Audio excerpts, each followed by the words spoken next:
Hi students, welcome to Chennai Academy. இன்னைக்கு நம்ம பாலிட்டில ரொம்ப முக்கியமான டாபிக்கான அரசியல் அமைப்பு உருவாக்கம் அப்படிங்கிற ஒரு டாபிக் பார்க்க போறோம். அதுக்கு அப்புறம் முகவுரை ரெண்டு டாபிக் பார்க்க போறோம். ஓகேங்களா? இப்போ பாலிட்டியோடைய ஸ்டார்டிங் தொடக்கமே வந்து இந்த ரெண்டு டாபிக் தான். ஓகேங்களா? இப்போ இந்த ரெண்டு டாபிக்ல இருந்து நமக்கு ஃபேக்சுவல் பாயிண்டா அதிகமா क्वेश्चंस வரும். ஓகேங்களா? கான்செப்சுவலா क्वेश्चन வந்தாலும் அதை நம்ம ஈஸியா ஹேண்டில் பண்ணிடலாம். ஆனா இதுக்கு முன்னாடி ஃபேக்சுவலா தான் வந்திருக்கு. வாட் இஸ் வாட் அந்த மாதிரி தான் வந்திருக்குது. அப்படின்னா ஸ்டேட்மெண்ட்லயும் டேட்டாஸ் அந்த இயர் என்ன நம்பரு டேட்டு இந்த மாதிரி கொஸ்டின்ஸ் தான் இந்த ரெண்டு டாபிக்ல இருந்து வந்திருக்குது. சரிங்களா? இப்போ பாலிட்டி படிக்கிறதுக்கு முன்னாடி ஜஸ்ட் நம்ம இந்தியன் பாலிட்டினா என்ன அது நீங்க எப்படி படிக்கிறதுன்னு நான் சொல்லிடுறேன். சரிங்களா? இந்தியன் பாலிட்டியை பொறுத்த வரைக்கும் படிக்கிறது ரொம்ப கஷ்டம்லாம் கிடையாது. ஓகேங்களா? என்னைய பொறுத்த வரைக்கும் மொத்தம் இருக்கக்கூடிய எத்தனையோ சப்ஜெக்ட், சோசியல் சயின்ஸ் 4 சப்ஜெக்ட் இருக்கு, சயின்ஸ்ல ஒரு 3 சப்ஜெக்ட் இருக்குது, தமிழ் வேற நிறைய சப்ஜெக்ட் இருந்தாலும் இருக்கிறதுலேயே ஈஸியான சப்ஜெக்ட்னா அது வந்து என்னைய பொறுத்த வரைக்கும் நான் சொல்றது பாலிட்டி தான் சொல்லுவேன். ஏன் அப்படின்னா மற்ற சப்ஜெக்டையும் மற்ற விஷயத்தையும் நம்ம வாழ்வியலோட கொஞ்சம் தான் தொடர்படுத்த முடியும். ஆனா இதை நிறைய விஷயத்தோட தொடர்படுத்தலாம். அன்றாட நம்ம ஒவ்வொரு விஷயம் நம்ம பாக்குறோம். இப்போ சயின்ஸ் எடுத்துக்கிட்டீங்கன்னா கெமிஸ்ட்ரிய ஏதாவது ஒரு உலோகம் ஏதாவது ஒரு விஷயம் பேஸ்ட்ல இருக்குது அப்படி இருக்குது அப்படி இப்படின்னு சொல்லலாம். ஆனா அது சின்ன பார்ட். ஓகேங்களா? ஆனா இது நமக்கு படிக்கிறதுக்கும் இன்ட்ரெஸ்டிங்கா இருக்கும். நம்ம எப்பவுமே அதாவது நம்மளுடைய மனித இனத்துக்கே ஒரு பழக்கம் என்னன்னா காசிப் பேசுவோம். காசிப்னா என்னன்னா புரளி பேசுவோம். புரளி பேசிட்டே இருப்போம். அடுத்தவங்களை பத்தி பேசுவோம். அந்த அரசியல் இப்படி பண்ணா மீம்ஸ் போடுறோம். ஏன் ரொம்ப மீம்ஸ் போட்டு கிடைக்கிறோம்னா நம்ம அடுத்தவங்களை கிண்டல் பண்ணி பழக்கமாயிட்டோம். ஓகேங்களா? அப்போ அடுத்தவங்களுடைய அந்த அரசியல் அவங்களுடைய கேள்வி கலாட்டா கிண்டல் நக்கல் எல்லாத்தையும் பத்தி படிக்கிறதுனால நம்ம பாலிட்டி ஈஸியா படிச்சுக்கலாம். அதே மாதிரி நான் ஸ்டூடெண்ட்ஸை கவனிச்ச வரைக்கும் கேர்ள்ஸை விட பாய்ஸுக்கு வந்து நல்ல பாலிட்டி வரும். அதாவது பாலிட்டி சப்ஜெக்ட் படிக்கிறதுல ரொம்ப ஆக்டிவா ரொம்ப ஆர்வத்தோட இருக்கிறது யாரா இருப்பாங்கன்னா ஒரு 30 கேர்ள்ஸ் இருக்காங்க, ஒரு 30 பாய்ஸ் இருக்காங்கன்னா பாய்ஸ் கிட்ட தான் அதிகமா ஆர்வமும் அதிகமா கொஸ்டின்ஸும் அதிகமா டவுட்ஸும் கேட்பாங்க. ஏன் அப்படின்னா பாய்ஸ் அந்த அரசியல் வந்து அதிகமா அவங்க தெரிஞ்சுக்குவாங்க. யூடியூப் அது சொல்லிட்டு ஜென்ரலாவே கேர்ள்ஸை விட பாய்ஸுக்கு வந்து அரசியல் ஆர்வம் வந்து அதிகமா இருக்கும். அதனாலேயே ஆட்டோமேட்டிக்கா அவங்களுக்கு பாலிட்டி ஈஸியா புரியுது. எல்லா கேர்ள்ஸும் ஒரு சில பேர் கூட நிறைய இன்ட்ரெஸ்டிங்கா படிக்கிறாங்க. அந்த விஷயம் தெரிஞ்சா எத்தனை கட்சி இருக்குது, தலைவர் எவங்க இருக்கிறாங்க, அவங்க என்ன பண்றாங்க, அவங்க வந்து அரசியல் கட்சி இருந்து ஒரு கட்சி தாயிருக்காங்களா, எல்லா விஷயத்தையும் படிக்கும் போது அவங்க இதுக்கு முன்னாடி என்ன விஷயங்கள்லாம் செஞ்சிருக்காங்க இதெல்லாம் படிக்கும் போது நமக்கு அந்த பாலிட்டியும் படிக்கும் போது அதை அனுபவிச்சு படிக்கலாம். இன்ட்ரெஸ்டிங்கா போகும். நிறைய கதைகளை சொல்லி படிக்கலாம். அதே மாதிரி இப்ப நம்ம நடத்த போற பாலிட்டி கிளாஸ் எல்லாமே ஒரு லைவ் எக்ஸாம்பிள்ஸ் நிறைய கட்சிகளோட எக்ஸாம்பிள்ஸ் வச்சு நம்ம படிச்சா ஈஸியா இருக்கும். அந்த மாதிரி நம்ம டாபிக்கும் கொண்டு போகலாம். சரிங்களா? அப்போ ஃபர்ஸ்ட் நம்ம கான்ஸ்டிடியூஷன் பார்க்கணும். ஃபர்ஸ்ட் கான்ஸ்டிடியூஷனா என்னன்னு சொல்லிடுறேன்.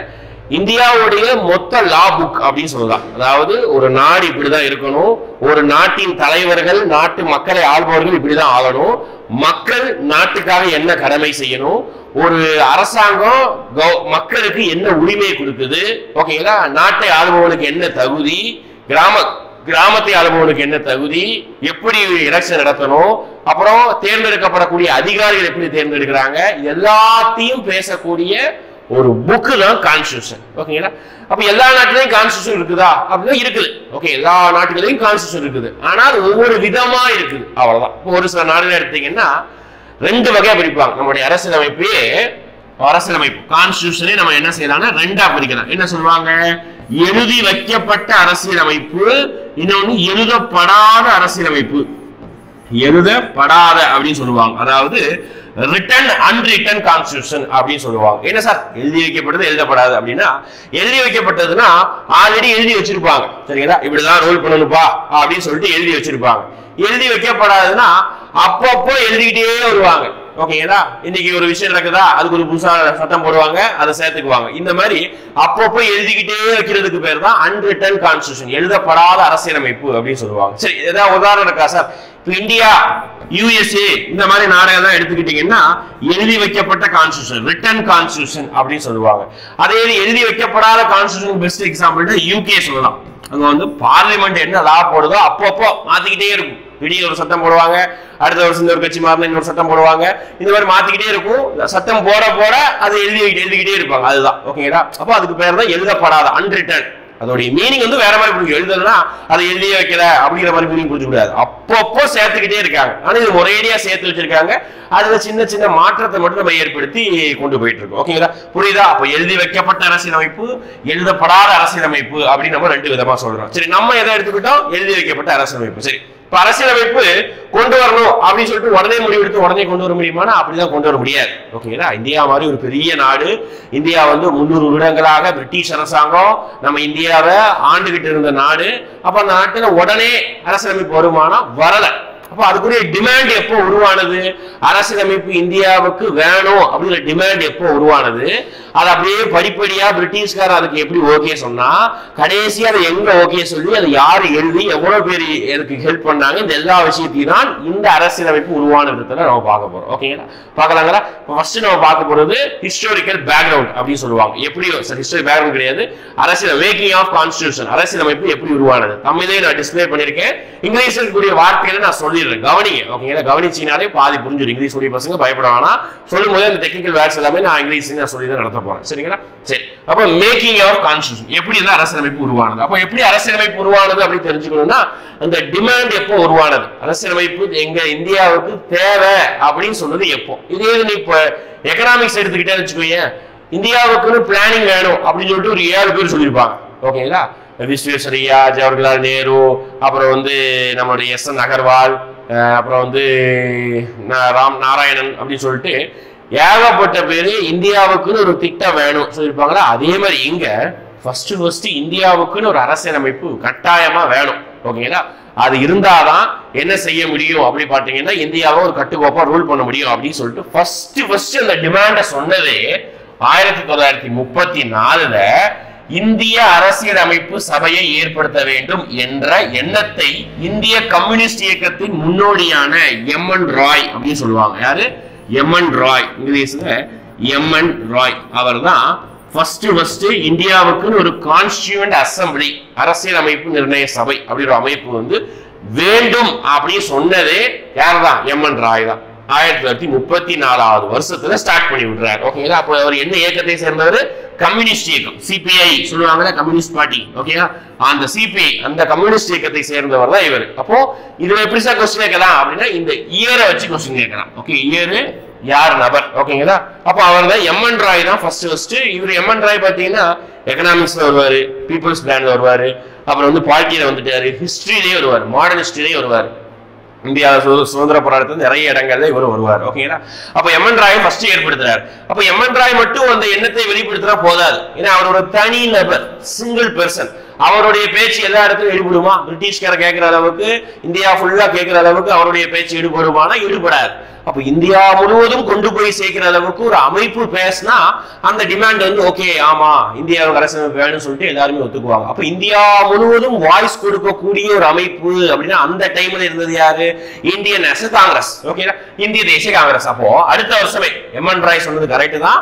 அப்ப நம்ம என்ன பண்ணலாம்? இந்திய தேசிய காங்கிரஸ் மூலமாக 1935ல இந்திய தேசிய காங்கிரஸ் என்ன பண்ணிருக்காங்க? முதலாக அரசியல் அமைப்பு இந்தியாவிற்கு வேண்டும் அப்படின்னு சொல்லிட்டு வலியுறுத்தியது. புரியுதா? 34ல என்ன பண்ணிருக்காங்க? எம்.என். ராய் வந்து வலியுறுத்துறாரு. 35ல ஐஎன்சி. ஓகேங்களா? அவ்வளவுதான், ஒண்ணுமே அடுத்த வருஷமே ஐஎன்சி, இந்தியன் நேஷனல் காங்கிரஸ் என்ன பண்றாங்க? டிமாண்ட் பண்றாங்க. ஓகேங்களா? அவங்க வலியுறுத்துறாங்க. ஆமா, அவர் சொன்ன மாதிரி எனக்கு இந்தியாவுக்கு வேணும்னு சொல்லும்போது அப்ப எல்லார்கிட்டையும் ஒரு புரிதல் வருது. ஆமாப்பா, அப்ப இந்தியன் கான்ஸ்டிடியூஷன் இருந்தாதான் உலகத்தை நம்ம மற்ற நாடுகள் மாதிரி இந்தியா நம்ம ரூல் பண்ணி கொண்டு போக முடியும் அப்படின்னு சொல்லிட்டு வராங்க. அடுத்து 1938ல ஒரு இன்சிடென்ட் நடக்குது. என்ன இன்சிடென்ட் அப்படின்னா, ஜவஹர்லால் நேருவின் தலைமையில் ஒரு இன்சிடென்ட் நடக்குது. என்ன இன்சிடென்ட் பாருங்க. ஜவஹர்லால் நேரு இந்திய தேசிய காங்கிரஸ் சார்பாக சுதந்திர இந்தியாவிற்கான அரசியலமைப்பு நிர்ணய சபையின் மூலமாக எவ்வித அயலாரின் கொண்டு ஏற்பட வேண்டும் என்ற கோரிக்கையை விடுத்தார். ஒண்ணுதப்பா, கன்ஃபியூஸ் ஆகிக்கிறேன்னா, அதாவது ஜவஹர்லால் நேரு என்ன பண்ணாருன்னா, ஐஎன்சி காங்கிரஸ் செஷன்ல வச்சு நமக்கு ஒரு கான்ஸ்டிடியூஷனல் அசம்பிளி, அரசியலமைப்பு நிர்ணய சபை அப்படிங்கிற ஒரு அமைப்பை நம்ம நாட்டில் இருக்கக்கூடிய நபர்களை வைத்து நம்ம உருவாக்கணும். ஓகே, அதன் மூலமா நம்ம கான்ஸ்டிடியூஷனை எழுதணும் அப்படின்னு சொல்றாரு. ஓகே, அப்ப அதுக்கு பேர் என்ன? அரசியலமைப்பு நிர்ணய சபை, கான்ஸ்டிடியூயன்ட் அசம்பிளி. அதாவது நம்ம கான்ஸ்டிடியூஷனை எழுதக்கூடிய நபர்கள். ஓகேங்களா? அவங்க வேணும்னு சொன்னது 1938ல ஜவஹர்லால் நேரு டிமாண்ட் பண்றாரு. சரிங்களா? அடுத்து 1940ல பாருங்க, ஃபர்ஸ்ட் டைம். ஓகேங்களா? நல்லா யோசிச்சுக்கோங்க, ஃபர்ஸ்ட் டைம் இந்த ஹிஸ்டரி பிரிட்டிஷ் நமக்கு 1934ல இருந்து அதை கேட்டுக்கிட்டு இருக்கோம். ஃபர்ஸ்ட் டைம் பிரிட்டிஷ்கார அதை ஏத்துக்கிறான். எப்போ? 1940ல பிரிட்டிஷ்காரங்க ஏத்துக்கிறாங்க. இதன் கோரிக்கையை கொள்கைகள் கடைசியாக பிரிட்டிஷ் அரசால், பிரிட்டிஷ் கவர்மெண்டால என்ன செய்யறாங்க, 1940 ஏற்றுக்கொள்ளப்பட்டு அதுக்கு என்ன பெயர் வைக்கிறாங்க, ஆகஸ்ட் ஆஃபர் அப்படின்னு பெயர் வைக்கிறாங்க. என்னப்பா, ஆகஸ்ட் ஆஃபர். இங்கிலீஷ்ல, தமிழ்ல என்ன சொல்றாங்க, ஆகஸ்ட் அறிக்கை அப்படின்னு சொல்றாங்க. 1940 நீ ஹிஸ்டரியும் படிச்சிருப்பேன். ஓகேங்களா? எதை ஓகே பண்ற ஆகஸ்ட் ஆஃபர்ல? சரிப்பா, நீங்க எல்லாரும் இந்தியாவுக்கு கான்ஸ்டியூட் வைக்கிறீங்க, நாங்க இந்தியாவுக்கு கான்ஸ்டியூட் வைக்கிறோம். சரி, பிரிட்டிஷ்காரன் இப்படி ஒத்துக்கிறானாலே அதுக்கு ஏதாவது அவன் சைடு அவனுக்கு ஏதோ ஒரு தேவைப்பட பேர் ஒத்துக்கிறான் அப்படி ஒரு விஷயம் உங்களுக்கே தோணும். ஓகே, தோணணும். அப்பதான் வரலாறு வந்து நீங்க நல்லா படிச்சிருக்கீங்க அர்த்தம். என்ன விஷயம் நடந்தது அப்படின்னா, இரண்டாம் உலக போர் ஸ்டார்ட் ஆனது. ஓகேங்களா? இரண்டாம் உலக போர் 1939ஆம் ஆண்டு ஸ்டார்ட் ஆனது. ஓகேங்களா? 39 45 வருடம் நடந்திருக்கும். 39 ஸ்டார்ட் ஆனது. ஆல்ரெடி முதல் உலக போர்ல இந்தியாவுடைய படை வீரர்களை வைத்துதான் முதல் உலக போர்ல பிரிட்டிஷ்காரங்க அவங்க பார்ட்டிசிபேட் பண்ண வச்சு முதல் உலக போர்ல ஓரளவுக்கு வெற்றி அடைஞ்சாங்க. அதே மாதிரி இந்திய வீரர்களுடைய தயவு இல்லாம பிரிட்டிஷால ஜெயிக்க முடியாது. ஓகே, ஜெயிக்கவே முடியாது. அதனால இந்தியா வீரர்களுடைய தயவு தேவை. அப்ப தயவு தேவைன்னா நம்ம இந்தியா இருக்கக்கூடிய பெரிய பெரிய தலைவர் என்ன பண்றாங்க, இந்தியா வந்து எங்களுடைய வீரர்களை வந்து பயன்படுத்தக்கூடாது அப்படின்னு சொல்லிட்டு போராட்டம் பண்ண ஆரம்பிக்கிறாங்க. அப்போ இவர்களுடைய வாயை அடைக்கணும் அப்படின்னா அவங்க கேட்கக்கூடிய கோரிக்கையை கொஞ்சம் நிறைவேற்றுற மாதிரி இருந்தாதான் நமக்கு அவங்க உதவி பண்ணுவாங்க அப்படின்னு சொல்லிட்டு பிரிட்டிஷர். அப்போ பிரிட்டிஷ்காரன் எது பண்ணாலும் அது ஏதோ ஒரு உள்குத்து இருக்குன்னு அர்த்தம். ஓகேங்களா? அப்ப பிரிட்டிஷ்காரன் அந்த கோரிக்கைக்காக இவங்க என்ன பண்றாங்க, பிரிட்டிஷ்காரன் 1940 நீங்க சொன்ன விஷயத்த நாங்க ஏத்துக்கிறோம் ஓகேங்களா அப்படின்னு சொல்லிட்டு இதோ பெருந்தன்மையா சொல்றாங்க. ஆகஸ்ட் ஆஃபர் அதுக்கு பேர் ரொம்ப முக்கியம். 1940 ஏத்துக்கொள்றாங்க. சரி, ஏத்துக்கிட்டா மட்டும் போதுமா? சொல்லிட்டாங்க, நாங்க ஏத்துக்கிறோம், உங்களுக்கு வந்து விடுதலை எல்லாம் கொடுத்துறோம், கான்ஸ்டியூட் கொடுத்துறோம் சொன்னாங்க. ஆனா எப்போ கொடுக்கணும் சொல்லவே இல்லை. அதுக்குரிய செயல் திட்டம் எதுவுமே அடுத்த 2 வருஷத்துக்கு எதுவுமே பண்ணல. 40 ஒன்றும் பண்ணல, 41 பண்ணல. அப்ப திருப்பியும் தலைவர்கள் வந்து கோரிக்கை வைக்கிறாங்க, இதுக்கு அரசியலமைப்பு கொண்டு தரேன்னு சொன்னீங்கன்னா இன்னமும் ஒண்ணுமே செய்யலையே அப்படின்னு சொல்லிட்டு கேள்வி எழ ஆரம்பிச்சதுனால 1942 என்ன கொண்டு வராங்க அப்படின்னு பாத்தீங்கன்னா கிரிப்ஸ் மிஷின் அப்படின்னு சொல்லுவாங்க. ஓகேங்களா? என்ன கொண்டு வராங்க, கிரிப்ஸ் மிஷின் அப்படின்னு சொல்றாங்க. ஓகேங்களா? இதுக்காக சிலது கொண்டு வராங்க. இந்தியாவுக்கு விடுதலை நாங்க கொடுக்குறோம் சொன்னோம்ல, அதை கொடுக்கறதுக்காக ஒரு கமிட்டி போடுறோம். அந்த கமிட்டி என்ன பண்ணுவாங்கன்னா அனலைஸ் பண்ணுவாங்க. அனலைஸ் பண்ணி உங்களுக்கு அரசியலமைப்பு கொடுப்பாங்க அப்படின்னு சொல்லிட்டு ஒரு கமிட்டி போடுறாங்க. என்ன பாருங்க, அதான் 1942 சர் ஸ்டெஃபர்ட் கிரிப்ஸ் கேபினட் உறுப்பினர். இவர் வந்து எங்க பிரிட்டிஷோட கேபினட் உறுப்பினர். இரண்டாம் உலக போருக்கு பிறகு இந்தியாவிற்கான அரசியலமைப்பு வரையறை செய்வதற்கான இந்தியாவிற்கு வந்தார். யாரு? ஸ்டெஃபர்ட் கிரிப்ஸ். ஓகேங்களா? கிரிப்ஸ் விரைவுரையை முஸ்லீம் நிராகரித்தது. முஸ்லீம் கிடையாது, முஸ்லீம் லீக் நிராகரித்தது. எப்படி வந்து இந்தியாவில இந்திய தேசிய காங்கிரஸ் என்ற அமைப்பு ரொம்ப ரொம்ப புகழ் பெற்றதோ அதே மாதிரி முஸ்லிம்களுக்கான ஒரு அமைப்பு தான் முஸ்லீம் லீக் அப்படின்னு சொல்லுவாங்க. 1906ஆம் ஆண்டு உருவான முஸ்லீம் லீக் அப்படின்ற அமைப்பு தான் ரொம்ப பிரபலமானது. ஓகேங்களா? ஏன் பிரபலமானது அப்படின்னா ஐஎன்சி வந்து ஹிந்து மக்களுக்காக பிராமணர்களுடைய ஆதிக்கம் அதிகமா இருந்ததுனால முஸ்லீம் மக்கள் அப்படியே தனியா வந்து அவர்களுக்கான ஒரு தனி அமைப்பு உருவாக்குனாங்க. ஓகே, இது நாட்கள் போக போக செல்வாக்கு இது அதிகரிச்சது. அதுவும் எப்போ முகமது அலி ஜின்னா வந்து முஸ்லீம் லீக்ல போய் சேர்றாரோ அப்போ முஸ்லீம் லீக்கோடைய எல்லாமே நாடு ஃபுல்லா அவங்களுடைய வந்து என்ன சொல்றது புகழ் வந்து முஸ்லீம் மக்கள் வந்து அவங்க ஏத்துக்கிறாங்க. ஓகேங்களா?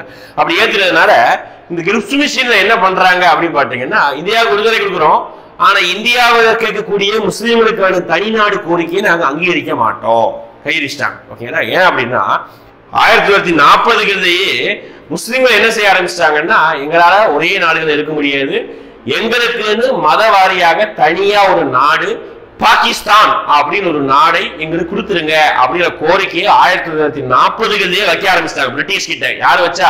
முகமது அலி ஜின்னா தலைமையில முஸ்லீம் லீக் கட்சி வந்து வைக்குது. ஓகேவா? அப்ப யோசிக்கிறாங்க, இதுதான் 2 ஆளா பிரிக்க கூடாது அப்படின்னு சொல்லிட்டு காங்கிரஸ்க்கு இருக்கக்கூடிய ஒரு சில தலைவர்களும் பிரிக்க வேணாம் சொல்றாரு, காந்தியும் பிரிக்க வேணாம் சொல்றாரு. ஆனா நம்ம இந்தியா இருக்கக்கூடிய ஒரு சில மதவாதிகள், ஓகேங்களா, அதாவது ஹிந்து அமைப்பினர்கள், அவர்களுக்கு ஒரு சங்கமெல்லாம் வச்சிருப்பாங்கல்ல, அவர்கள் தான் அவங்க பிரிஞ்சு போகட்டும், ஓகே, அவங்களுக்கு தனி நாடாகவும் ஹிந்து மக்களுக்கு தனி நாடாகவும் இருக்கட்டும் அப்படின்னு சொல்லிட்டு இவர்களும் ஒரு பக்கம் பேச ஆரம்பிக்கிறாங்க. ஓகே, இதனால இன்டென்ஸ், ஓகே, 2 பேருக்கும் இந்த மத மோதல் வந்து கொஞ்சம் அதிகமாக ஆரம்பித்தது. வாய்ப்பேச்சுகளாக இப்போதைக்கு பின்னாடி கலவரம் வரைக்கும் வெடிச்சது. ஓகேங்களா?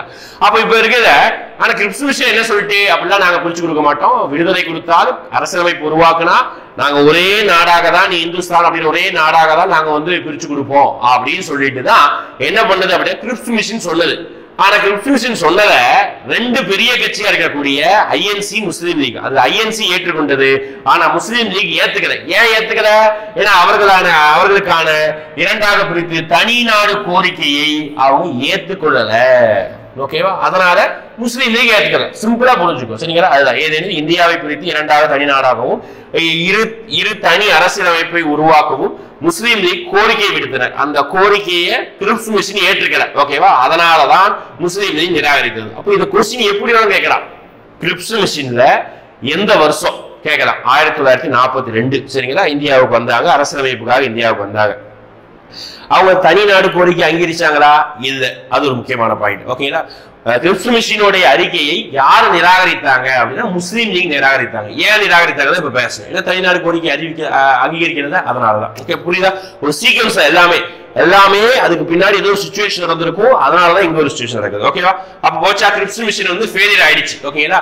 அப்ப ஃபெயிலியர் ஆனா அதை அப்படியே விட்டுறக்கூடாது. ஓகேங்களா? அடுத்து நம்ம என்ன செய்யணும்? அடுத்து ஒரு புதுசா பிரிட்டிஷ் கவர்மெண்ட் சார்பாக வேற ஏதாவது அமைக்கணும். ஆனா விடுதலை போர்ல சரி உலக போர்ல தீவிரமா இருந்தாங்க. கடைசியா ஒரு வழியா 1945 இரண்டாம் உலக போர் முடிவடைந்தது. எப்படி 1945 39 ஆரம்பிச்சோம்னா 45 இரண்டாம் உலக போர் முடிஞ்சிட்டு. அப்ப இரண்டாம் உலக போர் முடிஞ்சதுக்கு அப்புறம் இந்திய மக்களும் சரி முஸ்லீம் லீக் ஏதாவது தீவிரம் கேட்க ஆரம்பிச்சாங்க. எங்களை வச்சுதான் நீங்க எல்லாரும் விடுதலை போர் உலக போர்ல வின் பண்ணீங்க. முதலாம் உலக போர் இரண்டாம் உலக போர் முடிஞ்சதுக்கு அப்புறம் இந்தியாவுக்கு விடுதலை தாரன்னு சொன்னீங்க. இன்னமும் பேச்சை காணவன் 45 முடிஞ்சு 46 வருஷம் வந்துடுச்சு அப்படின்னு சொன்ன திருப்பி கேட்கதான் பிரிட்டிஷ்காரன் பண்ணிக்கிட்டே இருக்கான். சரி ரைட், நாங்க பண்ணதான் போறோம் அப்படின்னு சொல்லிட்டு 1946 1946 என்ன பண்ணாங்கன்னா கேபினட் மிஷன். ஓகேடா சார், இங்கிலீஷ் தமிழ் தான் இருக்குல்ல. கேபினட் மிஷன் அப்படின்னு சொல்லுவாங்க. கேபினட் மிஷன் என்ற அமைப்பை என்ன செய்யறாங்க? பிரிட்டிஷ் உருவாக்குறாங்க. ஓகேவா? இயர் கன்ஃபியூஸ் ஆகக்கூடாது. கிரிப்ஸ் தூதுக்குழு, கிரிப்ஸ் மிஷன் வந்து 1942, கேபினட் மிஷன் வந்து 1946 May 16. ஓகேவா? அந்த ரேட் மறக்கூடாது. இதே ரேட்ல தான் எம்எம்எஸ் உருவாக்கி இருப்பாங்க, படிச்சிருப்பீங்க. ஓகேங்களா? சரி, மெட்ராஸ் அமைப்பு ஒன்று உருவாக்கி இருப்பாங்க. ஓகேங்களா? எனிவே 1946 May 16 கேபினட் மிஷன் திட்டத்தினால் அரசியலமைப்பு சபை ஏற்படுத்தப்பட்டது. ஒரு வழியா கேபினட் மிஷனை வந்து பிரிட்டிஷ் வந்து கொண்டு வந்துட்டாங்க. அதுல என்ன பண்ணிட்டாங்க அப்படின்னா இந்தியாவுக்கான ஒரு அரசியலமைப்பு உருவாக்கலாம், அதாவது அரசியலமைப்பு நிர்ணய சபையை உருவாக்கலாம் அப்படின்னு சொல்லிட்டாங்க. ஓகேவா? அப்படின்னு சொல்லிட்டாங்க. இது வந்து ஒரு நல்ல முடிவாக ஏற்றுக்கொள்ளப்பட்டது. இதுக்கப்புறம் நமக்கு அரசியலமைப்பு உருவாக்கக்கூடிய நிலைமை போயிடும். இந்த பாகிஸ்தான் தனிநாடு பிரிக்க கோரிக்கைக்காக நிறைய பேர் நிறைய பிளான் கொடுத்தாங்க. ஃபார் எக்ஸாம்பிள் ராஜாஜின்னு ஒரு ஐடியா சொன்னார். யாரு நம்ம ஊர்ல இருந்தாரு, தமிழ்நாட்டை சேர்ந்த சி ராஜகோபாலாச்சாரி அப்படின்னு சொல்லுவாங்க. ஓகேங்களா? அவர் ஒரு ஃபார்முலா முன் வச்சார், சிஆர் ஃபார்முலா அப்படின்னு முன் வச்சாரு. இந்தியா பாகிஸ்தான் தனிநாடா செயல்படட்டும், ஆனா அவங்க ரெண்டு பேருக்குமே கம்யூனிகேஷன், ராணுவம், இந்த மாதிரி வெளியுறவுத்துறை, இது எல்லாமே ஒரே டிபார்ட்மெண்டா இருக்கட்டும், ஆனா ரெண்டு அரசாங்கமா செயல்படட்டும், அப்படி கூட நடத்தலாம் அப்படின்னு சொல்லிட்டு ஒரு நல்ல ஐடியா சிஆர் ஃபார்ம்ல கொடுத்தாரு. ஓகேங்களா? ஆனா அதை முஸ்லீம் லீக் ஏத்துக்கவே இல்லை.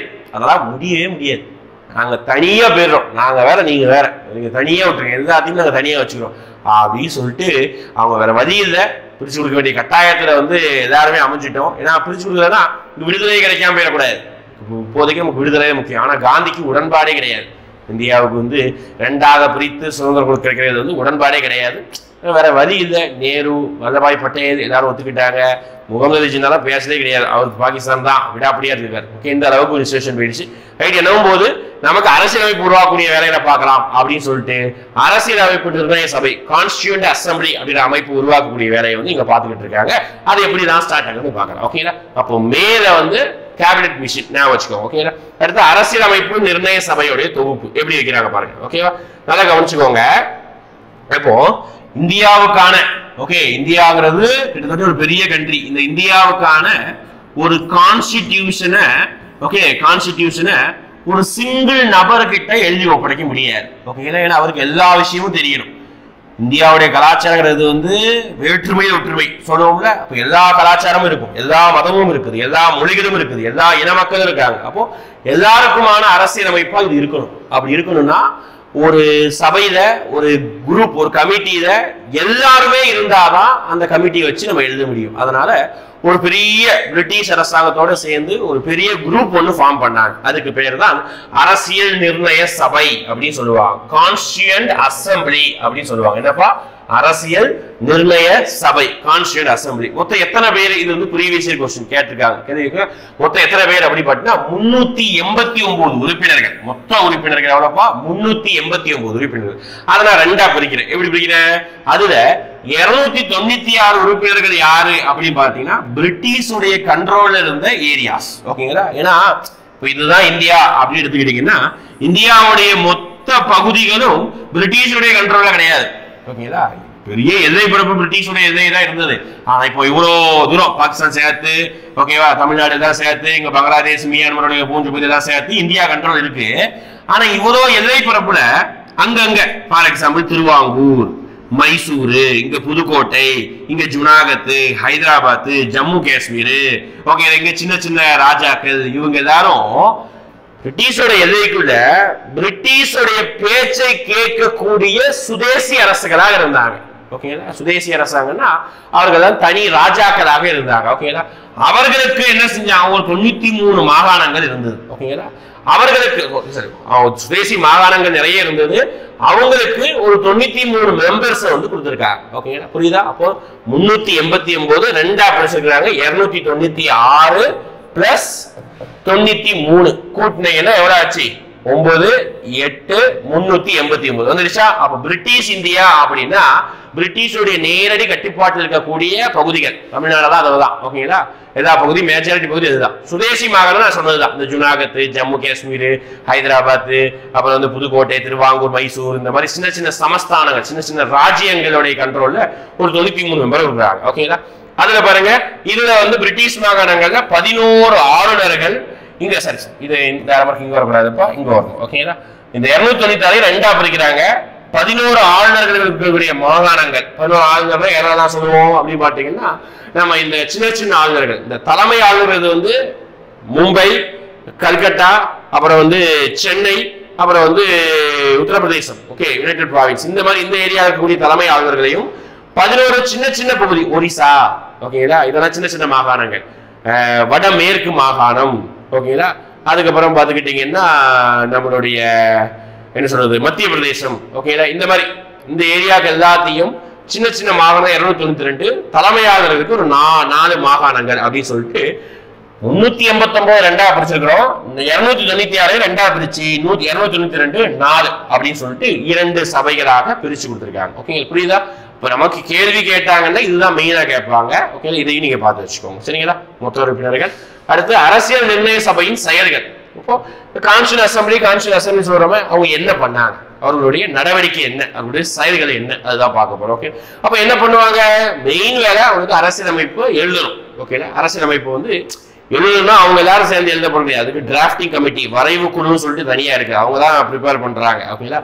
ஆனா எல்லாரும் அவர்களுடைய ஐடியாவை கொடுப்பாங்க. 389 பேரும் என்ன பண்ணுவாங்கன்னா மீட்டிங் அரேஞ்ச் பண்றாங்க. ஓகேங்களா? அது எல்லா மல்டி டைவர்சிட்டியா இருப்பாங்க. தமிழ்நாட்டில இருந்து, வேற மொழியில இருந்து, பெண்கள் எல்லாருமே இருப்பாங்க. ஓகேங்களா? அப்பதான் எல்லாருடைய கருத்தை வந்து வாங்க முடியும், எல்லாருக்குமான அரசியலமைப்பா வந்து உருவாக்க முடியும். அதனாலதான். சரிங்களா? பார்க்கலாமா?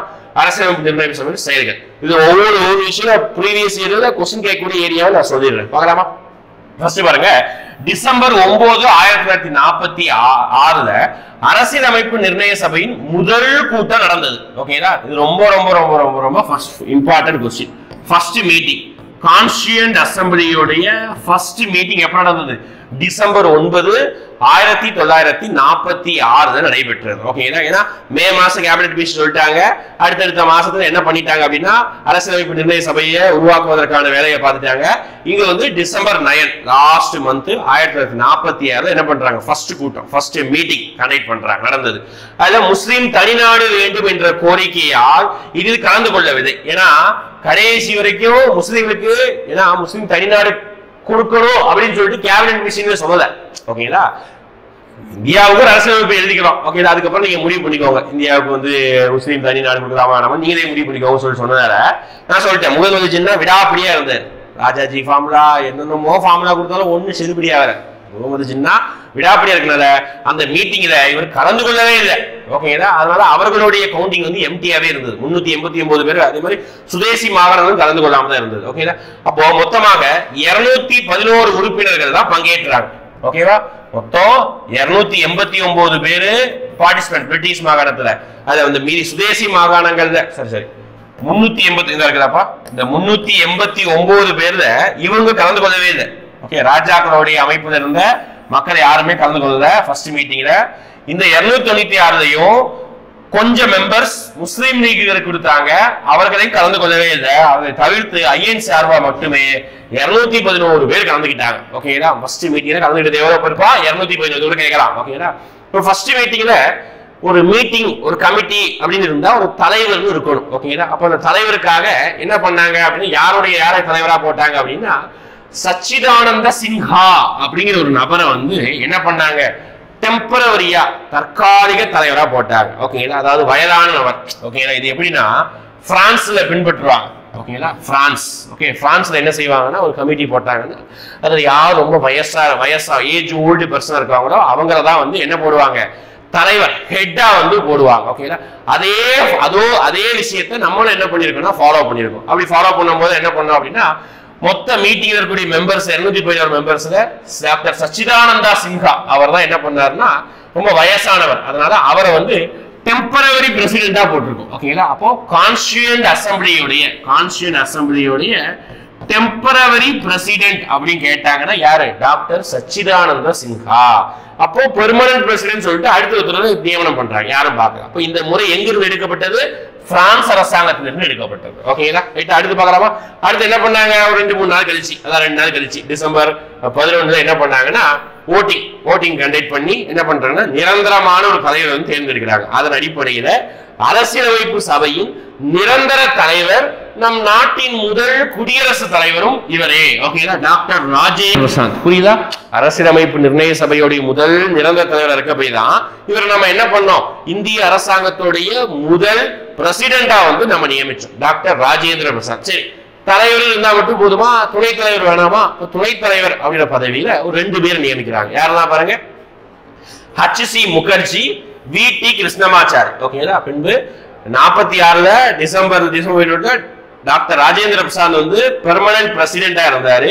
இவங்க 2 பேரையும் வைஸ் பிரசிடென்டா போட்டாங்க, துணை தலைவர்களாக தேர்ந்தெடுக்கப்பட்டார்கள். ஓகேங்களா, HC முகர்ஜி, VT கிருஷ்ணமாச்சாரி இவங்க 2 பேருக்கும் துணை தலைவர்களாக 2 பேருக்கும் டபுள் இனிஷியல் வரும். இதை ஒரு கீவேர்டா ஞாபகம் வச்சுக்கோங்க. சரிங்களா, முகர்ஜி கிருஷ்ணமாச்சாரி. ஓகேங்களா, ஆனாலும் டபுள் இனிஷியல் வரும் இவங்க 2 பேருக்கும். அதை மட்டும் ஞாபகம் வச்சுக்கோங்க, கொஞ்சம் ஈஸியா இருக்கும். ஓகேங்களா, ரைட்டா. அடுத்து பாருங்க BN ராவ் அப்படி இருக்காரு. பாருங்க MN ராய் வந்து நம்ம ஃபர்ஸ்ட் பார்த்தோம், அவர் கிடையாது. இது யாரு? BN ராவ் என்ன பண்றாருன்னா அரசியலமைப்பு நிர்ணய சபையுடைய ஆலோசகராக, ஓகேங்களா, அரசியலமைப்பு நிர்ணய சபையின் ஆலோசகராக இருக்கார். கான்ஸ்டிடியூஷனல் அட்வைசரா இருக்கார். பிரசிடென்ட் யாரு? இதெல்லாம் வந்து கேள்வி கேட்பாங்க.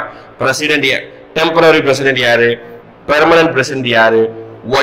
வைஸ் பிரசிடென்ட் யாரு? ஓகேங்களா, அதுக்கப்புறம் பாத்தீங்கன்னா கான்ஸ்டிடியூஷனல் அட்வைசர். ஓகேங்களா, கான்ஸ்டிடியூஷனல் அட்வைசர் அப்படின்னு சொல்லுவோம். ஓகேடா, அந்த கான்ஸ்டிடியூஷனல் அட்வைசர் யாரு, அதாவது ஆலோசகர் யாருன்னா BN ராவ். கேள்வி கேட்பாங்க. சரிங்களா, அடுத்து பாருங்க இதே மாதிரி நிறைய பேர் வரும். ஓகேடா, அடுத்து பார்க்கலாம். அடுத்து குறிக்கோள் தீர்மானம் அப்படின்னு சொல்றாங்க. ஓகே, இங்கிலீஷ் என்ன சொல்லுவாங்கன்னா அப்ஜெக்டிவ் ரெசல்யூஷன் அப்படின்னு சொல்றாங்க. என்னப்பா குறிக்கோள் தீர்மானம்? என்னது? Objective resolution. இது யாரு பாஸ் பண்றா, எந்த டேட்ல பாஸ் பண்றாங்க, இந்த அப்ஜெக்டிவ் ரெசல்யூஷன் பின் நாட்கள் என்னவாக மாறுனது எல்லாமே நம்ம படிக்கணும். ஓகேடா, ஃபர்ஸ்ட் பாருங்க டிசம்பர் 13. பாருங்க எத்தனை டேட் ரொம்ப முக்கியம் பாருங்க. டிசம்பர் 9ல ஃபர்ஸ்ட் மீட்டிங், மறக்கவே கூடாது. தூக்கத்துல எழுப்பி கேட்டாலும் இந்த ஆன்சர் சொல்ல தெரியணும். ஓகேங்களா, டிசம்பர் 9 1946 கான்ஸ்டியூண்ட் அசம்பிளியோடைய முதல் மீட்டிங் நடக்குது. ஓகேங்களா, அது வந்து டெம்பரரி பிரசிடென்ட் டாக்டர் சச்சிதானந்த சின்ஹா. அடுத்து இந்த 11 டேட் கூட வேணாம், இந்த நேரம் வந்திருக்கு. டிசம்பர் 13, ஏன்னா இது பிரியாம்பல் நமக்கு முக்கியமான ஒரு பாயிண்ட். டிசம்பர் 13 ஜவஹர்லால் நேரு. ஓகேங்களா, அந்த டைம்ல கான்ஸ்டியூண்ட் அசம்பிளி ஒரு மெம்பர் தான் ஜவஹர்லால் நேரு வரலாற்று சிறப்பு மிக்க குறிக்கோள் தீர்மானத்தை சட்டசபையில் கொண்டு வந்தார். ஓகே, அந்த கான்ஸ்டியூண்ட் அசம்பிளியில் என்ன பண்ணாங்க? ரொம்ப ரொம்ப முக்கியமான ஒரு விஷயமான அப்ஜெக்டிவ் ரெசல்யூஷன் சொல்லக்கூடிய குறிக்கோள் தீர்மானம். நம்ம நாடு எதை அப்ஜெக்டிவா வச்சு, எந்த ஒரு விஷயத்தை குறிக்கோளா வச்சு நம்ம நாடு இதுக்கப்புறம் எத்தனை வருடங்கள் இயங்க போகுது அப்படின்னு சொல்லிட்டு 1946 டிசம்பர் 13 அன்றே அவர் பாஸ் பண்ணிட்டார். அதுதான் நம்ம பிரியாம்பலா எடுத்து வச்சிருக்கோம், முகவுரையா எடுத்து வச்சிருக்கோம். ஓகேங்களா, ஜனவரி 22 1947 அன்று இது ஏற்றுக்கொள்ளப்பட்டது. இந்த விஷயம் எப்போ ஏத்துக்கிட்டாங்க?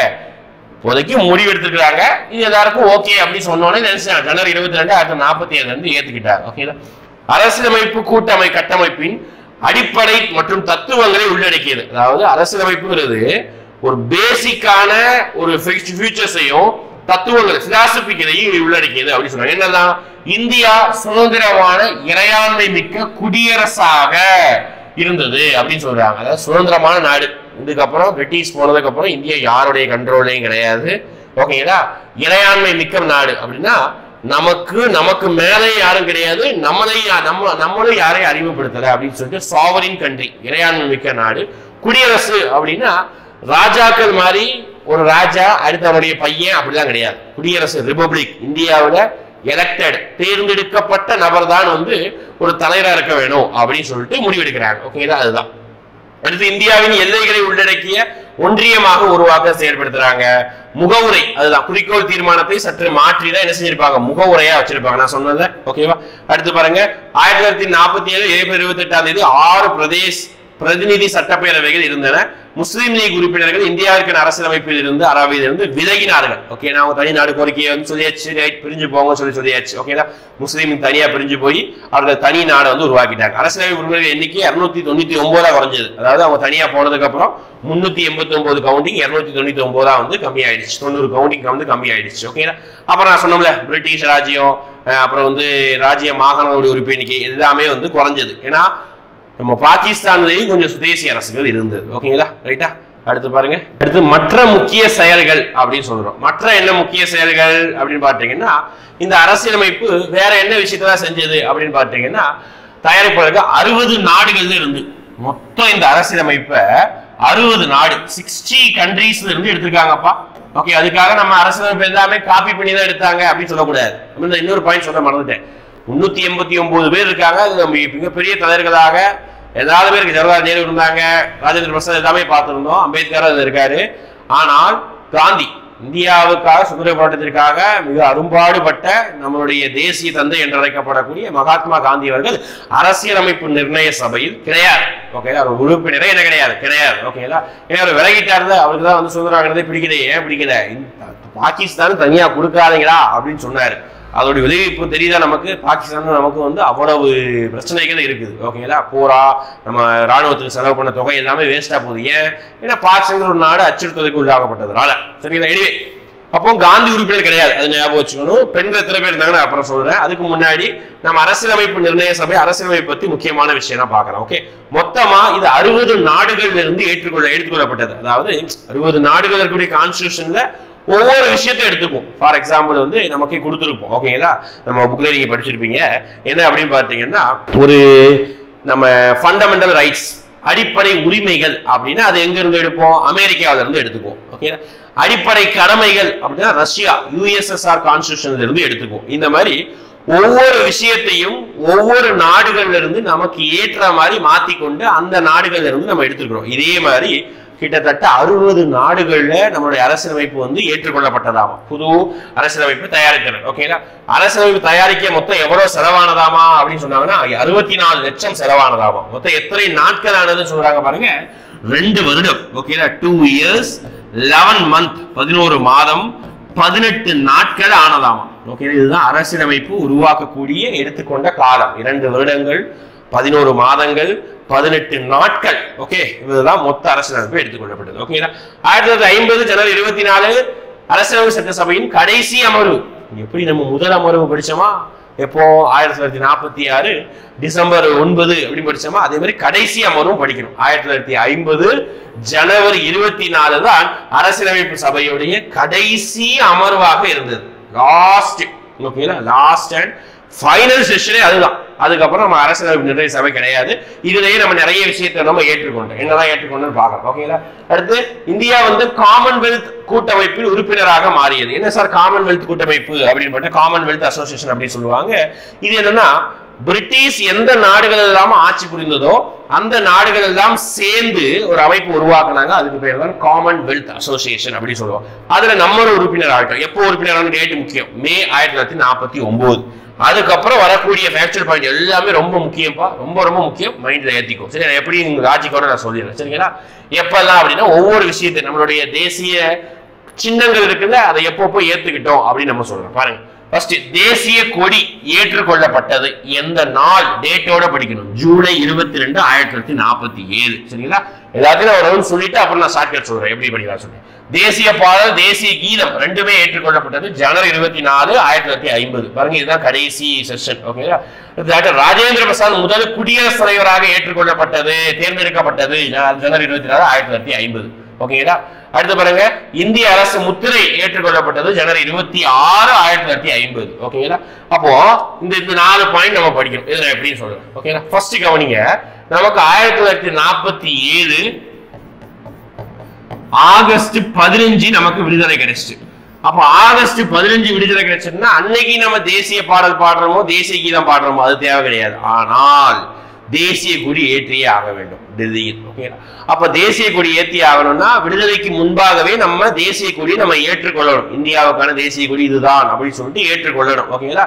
அப்பதான் என்ன பண்ணோம், இந்திய தேசிய கொடி ஏற்றுக்கொள்ளப்பட்டது அந்த மாசத்துக்கு ஒரு மாசத்துக்கு முன்னாடி. நான் வச்சுக்கிறாமா, 47 ஆகஸ்ட் 15 விடுதலை, ஒரு மாசத்துக்கு முன்னாடி ஜூலை 22, 1947 நம்ம தேசிய கொடி ஏற்றுக்கிட்டோம்.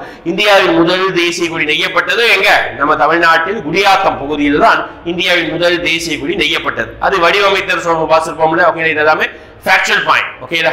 ரைட். அடுத்து பார்க்கலாமா, பிங்காலி வெங்கையா அப்படின்னு சொல்லுவாங்க. தேசிய கொடியை வடிவமைத்தர் யாரு, ஆந்திராவை சேர்ந்த பிங்காலி வெங்கையா, அவர் தான் வந்து தேசிய கொடியை வடிவமைத்தர். இதெல்லாம் ஃபேக்சுவல் பாயிண்ட், எக்ஸ்ட்ராவா படிச்சுக்கோங்க. சரிங்களா? அடுத்து தேசிய கீதம், தேசிய பாடல், அப்புறம் வந்து இந்தியாவின் முதல் குடியரசுத் தலைவர் ஏற்றுக்கொள்ளப்பட்டது எல்லாமே ஒரே டேட். ஓகேங்களா? இதுதான் கடைசி செஷன். அரசியல் நிர்ணய சபையுடைய கடைசி கூட்டத்துல நம்ம என்ன பண்ணிடுறோம், ஜனவரி மாசம் 24ஆம் தேதி 1950ஆம் நாள் என்ன பண்ணிட்டோம், கடைசியா நம்மளுடைய அரசியலமைப்புடைய தேசிய கீதம், national anthem, national song, India's first president, இந்த 3 விஷயத்தையும் 1950 ஜனவரி 24 ஏற்றுக்கொள்ளும். ஓகேங்களா? அது இந்திய அரசுடைய முத்திரை. முத்திரையில என்ன, சின்னம், எம்பலம் இருக்குது. எம்பலம் என்னது, அசோக சக்கரம், கீழே 4 சிங்கம் இருக்குது. அந்த சின்னத்தை நம்ம எப்ப ஏற்றுக்கொண்டோம், நம்மளுடைய ரிபப்ளிக் டே அன்னைக்கு ஏற்றுக்கொண்டோம். ஃபர்ஸ்ட் இது ஏன் ரிபப்ளிக் டே அப்படின்னு சொல்லிட்டு நான் அப்புறம் சொல்றேன், வரும் பின்னாடியே வரும். ஓகேங்களா? அடுத்து நிர்ணய சபையில் 11 வேலை தொகுதிகளை கொண்டது. சொன்னோம்ல, பாருங்க எத்தனை நாட்கள் ஆச்சு பாருங்க, 2 வருஷம் 11 மாசம் 18 நாட்கள் ஆனது. ரொம்ப முக்கியமானது. இதெல்லாம் ப்ரீவியஸ் இயர்ல அரைச்சமாவே அரைச்சிருப்பாங்கன்னு சொல்லுவாங்கல்ல, ஏகப்பட்ட தடவை கொஸ்டின் கேட்டாங்க அந்த மாதிரி பாயிண்ட். ஓகே. அடுத்து ஜனவரி 26, 1950 முதல் தற்காலிக இந்திய பாராளுமன்றமாக செயல்பட்டது. ஓகேங்களா? இந்திய பாராளுமன்றம் தற்காலிகமா செயல்பட்டது. தற்காலிக இந்திய பாராளுமன்றம் 1952 வரை செயல்பட்டது. ஏன்னா 52 எலெக்ஷன் வந்து ரிசல்ட் எல்லாம் வெளியிட்டாங்க. ஓகேங்களா? அதனால தற்காலிகமா ஒரு பார்லிமெண்ட் உருவாக்கி அதை வந்து செயல்பட்டு இருந்தாங்க. அடுத்து மே 1952 முதல் தேர்ந்தெடுக்கப்பட்ட பார்லிமெண்ட். ஓகேங்களா? எலெக்ஷன் வச்சு ஒவ்வொரு தொகுதியிலையும் இப்ப இருக்க எம்பி நடக்க போதுல அந்த மாதிரியான எலெக்ஷன் இந்தியா முழுவதும் எலெக்ஷன் நடத்தி அது எல்லாருக்கும் ஓட்டு போடுறது இந்தியாவில முதல் முறையாக அவ்வளவு பேர் ஓட்டு போட போறாங்க. பிரிட்டிஷ் காலத்துல எல்லாருமே ஓட்டு போடல. எவங்கிட்ட சொத்து இருந்ததோ, எவங்கிட்ட வந்து டாக்ஸ் வசூல் பண்றானோ அவங்க மட்டும்தான், ஆண்கள் மட்டும்தான் ஓட்டு போட்டிருந்தாங்க பிரிட்டிஷ் காலத்துல. ஆனா இப்போ இந்தியாவோட முதல் தேர்தல், மிகப்பெரிய தேர்தல், ஆண்கள் பெண்கள் 21 வயசுக்கு மேற்பட்ட எல்லாருமே ஓட்டு போடுறாங்க. அப்ப மிகப்பெரிய ஒரு தேர்தல். தேர்தல் எப்படி நடத்தணும் எல்லா விஷயத்தையும் ரொம்ப கஷ்டப்பட்டு பண்ணி 1952 மே டைம்ல தான் என்ன பண்ணாங்க, முதல் பாராளுமன்றம் வந்து நடைமுறைக்கு வந்தது. ஓகே, இது கூட டேட் எல்லாம் வைப்பாங்க, மே 1952. ஓகேவா? ரைட்டா? அடுத்து போலாமா? ரைட்டா? இது ஏற்றுக்கொள்ளப்பட்ட நாளா முக்கியம். அடுத்து வரைவு குழு பார்க்கலாம். வரைவு குழு பார்க்கிறோம். ஓகேங்களா? வரைவு குழுனா என்ன அப்படின்னா டிராஃப்டிங் கமிட்டி அப்படின்னு சொல்லுவாங்க. என்னப்பா டிராஃப்டிங், DRAFTING கமிட்டி. ஓகேவா? என்ன சார், கான்ஸ்டியூண்ட் அசம்பிளி 389 பேர் இருந்தது. பின் நாட்கள்ல அப்படியே குறைஞ்சு 299 பேர்களாக மாறி அவர்கள் எல்லாருமே டிஸ்கஸ் பண்ணி ஒரு ரெடி பண்ணி வச்சிருக்கிறாங்க, ஒரு புக் மாதிரி. ஓகேங்களா? அதை அப்படியே கொண்டு வந்ததுதான் கான்ஸ்டியூஷன் அப்படின்னு நீட்ட முடியாது. ஒவ்வொருத்தவங்க ஒவ்வொரு விஷயத்த பேசியிருப்பாங்க. ஒரு சில பேர் வந்து மக்களுக்கு வந்து அடிப்படை உரிமைகள்ல ஜாதிய பாகுபாடுங்கிற விஷயத்த பார்க்க வேணாம்னு சொல்லியிருப்பாங்க, பாலின பாகுபாடு பார்க்க வேணாம்னு சொல்லியிருப்பாங்க. சில பேர் இதுல எல்லாத்துலயும் பார்க்க வேணாம், ஒரு சில விஷயத்துல நம்ம பார்த்தா ஆகணும் அப்படின்னு சொல்லியிருப்பாங்க. ஓகேங்களா? ஒவ்வொருத்தருடைய கருத்து ஒவ்வொரு மாதிரி இருக்கும். அப்போ எல்லாரும் கொடுத்து வச்சிருப்பாங்க. அதை என்ன பண்ண, டிராஃப்ட் பண்ணணும். அது வரைவு பண்ணணும். இப்படிதான் ஓகே, எல்லாத்துலயும் தேவையில்லாத எல்லாத்தையும் எலிமினேட் பண்ணிட்டு ஒரு புக்கா கரெக்டா ஒரு கோர்வையா கொண்டு வரணும் பாருங்க. அந்த விஷயத்தை தான் இந்த டிராஃப்டிங் கமிட்டி பண்றாங்க. ஓகேங்களா? அதனாலதான் இதோடைய சேர்மனுக்கு ரொம்ப நம்ம வந்து ரொம்ப ஃபேமஸா பண்றோம். என்ன பண்றோம், அவர் தான் வந்து கான்ஸ்டிடியூஷன் எழுதுனது அப்படின்ற பெயர் அளவுக்கு நம்ம சொல்றோம். ஏன் காரணம்னா அவங்க தான் டிராஃப்டிங் கமிட்டி, டிராஃப்டிங் பண்ணதே அவங்க தான். ஓகேங்களா? பார்க்கலாமா? அனைத்து அரசியலமைப்பு அவையின் குழுக்களிலும் மிக முக்கியமானது குழு வரைவு குழு. ஏகப்பட்ட கமிட்டிஸ் இருந்ததுப்பா. ஓகேவா? எல்லாத்தையும் நான் வந்து சொல்றேன். நிறைய union power committee, okay, fundamental rights committee சொல்லிட்டு நிறைய கமிட்டிஸ் இருந்தது. அதிலேயே மிக முக்கியமான பவர்ஃபுல் கமிட்டினா டிராஃப்டிங் கமிட்டி, வரைவு குழு தான் ஆகும். இவை 1947 ஆகஸ்ட் 29 அமைக்கப்பட்டது. வரைவு குழு எப்ப அமைக்கப்பட்டது? விடுதலைக்கு பின்புதான் அமைக்கப்பட்டது. 47 ஆகஸ்ட் 29 அமைக்கப்பட்டது. சரிங்களா? இந்த குழுவே புதிய அரசியலமைப்பு வரைய குழு செய்தது. ஓகே, நல்லா ஞாபகம் வச்சுக்கணும்பா.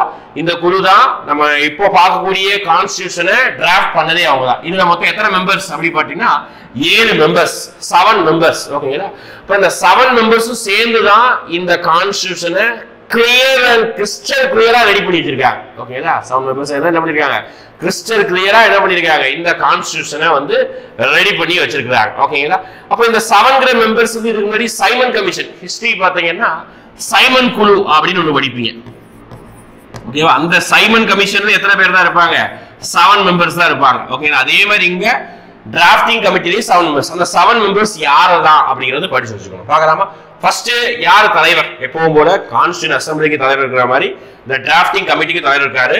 அவர்தான் ஃபர்ஸ்ட் இருக்கிறது யாரு? Doctor B.R. அம்பேத்கர். அவர்தான் இந்த வரைவு குழுவுடைய தலைவர்.